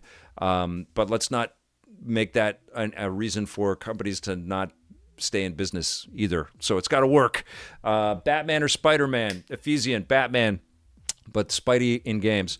Brian Douglas Wilson, did you like Soldier of Fortune now compared to when you reviewed it? I never went back. Too many games along the way. Never went back. It was just not for me at the time. Hyper Mega Bomb, any possibility of these 100 million AAA games coming to an end considering how successful these indie games have been? No. I think we're always going to need super high production, state-of-the-art, beautiful, ambitious stories with all the money and all the budget and all the marketing in games. I think they're a huge part of the story forever. Favorite console launch? Jack Hopkins, great question. I think the PlayStation 4 had an incredible launch in New York City that we attended. And my daughter came to that. And the whole family came. But I remember my daughter came to the launch and she was dancing on a big animated she was like 2, a big animated PlayStation 4 logo art thing on the ground, and she was dancing in it and just having fun. And a bunch of us were there. Scott was there. I think Marissa was there. It was a great trip. It was a really, really fun console launch. Best game that I reviewed. That's Legend of Zelda Breath of the Wild. That game is incredible. Last midnight release that you went to. Oh, well, it wasn't a midnight release, but it was late. It was the Switch 2 this year. That was awesome. Huge lineup outside of the store. I put it in the rundown, I think. I talked a little bit about that. Got a couple quick little interviews. That was so good. I think we should have them every freaking week. I don't know what the hell this industry is doing. These are huge entertainment properties. Every week there should be like a premiere of these wicked games. One message you hope to continue pushing forward throughout the industry with your work. Oh, prosper. Wow.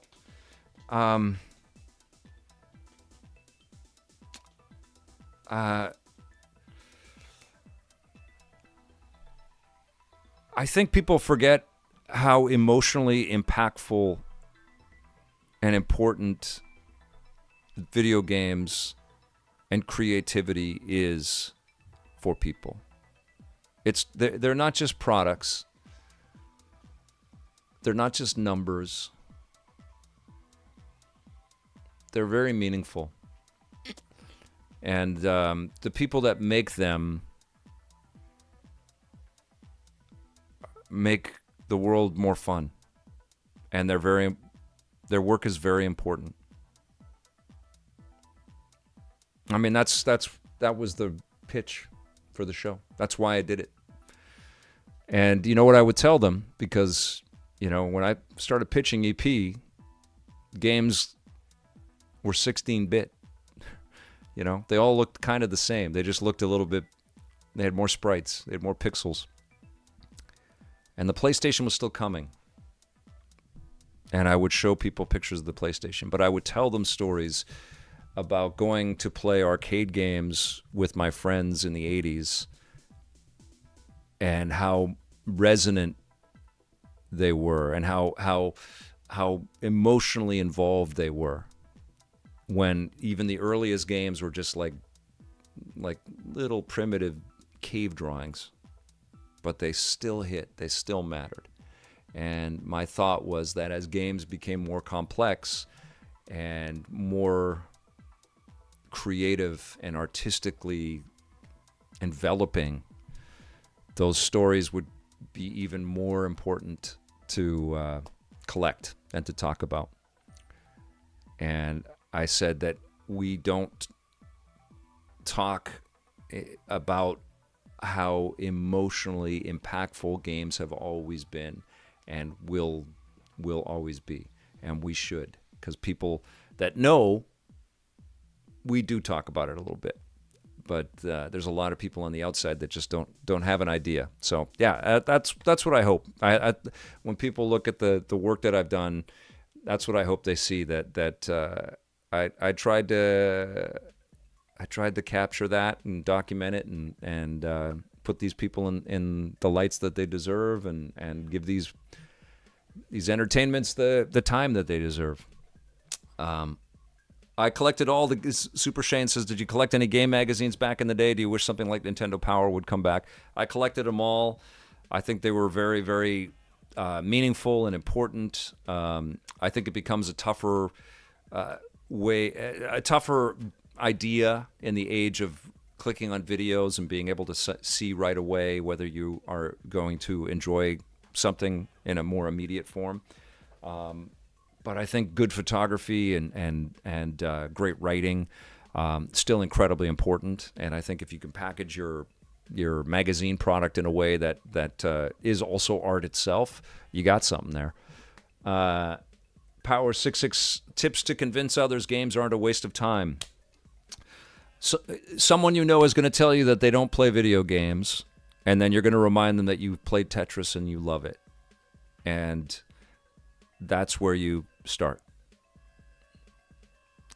Did you watch the recent EGM documentary? What did you think of it? Yes, I thought it was great.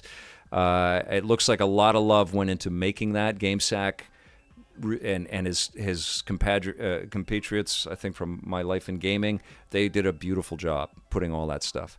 Game Informer still ships magazines. I'm so happy that they do. I was just on Brian's show, All Things Nintendo. Terrific. I love that company. They were the first magazine to ever report on EP. Just amazing. I'm so glad that they're back. Hey, Coolboard says, hey, Victor, my brother and I watched you through our childhood. We loved EP as kids. What is the most memorable interview from the early days of the PS2 era? Oh, my goodness. Oh, geez. Oh, my God. I love meeting Amy Hennig. I met her on at Crystal Dynamics for the first time. She was wonderful, always. Loved going to Naughty Dog as well. Oh my gosh. Grand Theft Auto 3, talking to Dan Houser about where they were going with Grand Theft Auto 3. Like, we could feel the rumble. We did not know because we went to a Rockstar preview event where they showed off Grand Theft Auto 3. We did not know the cultural impact that game was going to have from that early day glimpse. But then talking to him, and that game was so important, so profoundly meaningful, so good. I am always surprised to find out the people who game that don't look like gamers. Yeah. I mean, if you open your mind to it and you don't dismiss it because of one kind of concern that you have about a section of the content there, and you're open to the idea of digitally connecting with the art that games allow, you're going to find something that you really like. And if you're open to it, you're going to be moved. You're going to like it, you know? One thing that I absolutely discovered over the years is talking with actors and movie makers and stuff is how much games mean to them. You know, that's where EP Daily came out of. I'd visit these studios, these game studios, and they would have action figures and posters for movies and projects and actors that they loved. And then I'd interview actors or visit a animation studio, and they would have game action figures, or they would talk about the video games that they love. And it is all connective tissue, you know? Art likes art. Okay, I'm going to do 2 more questions. One more on Twitch, and one more on YouTube.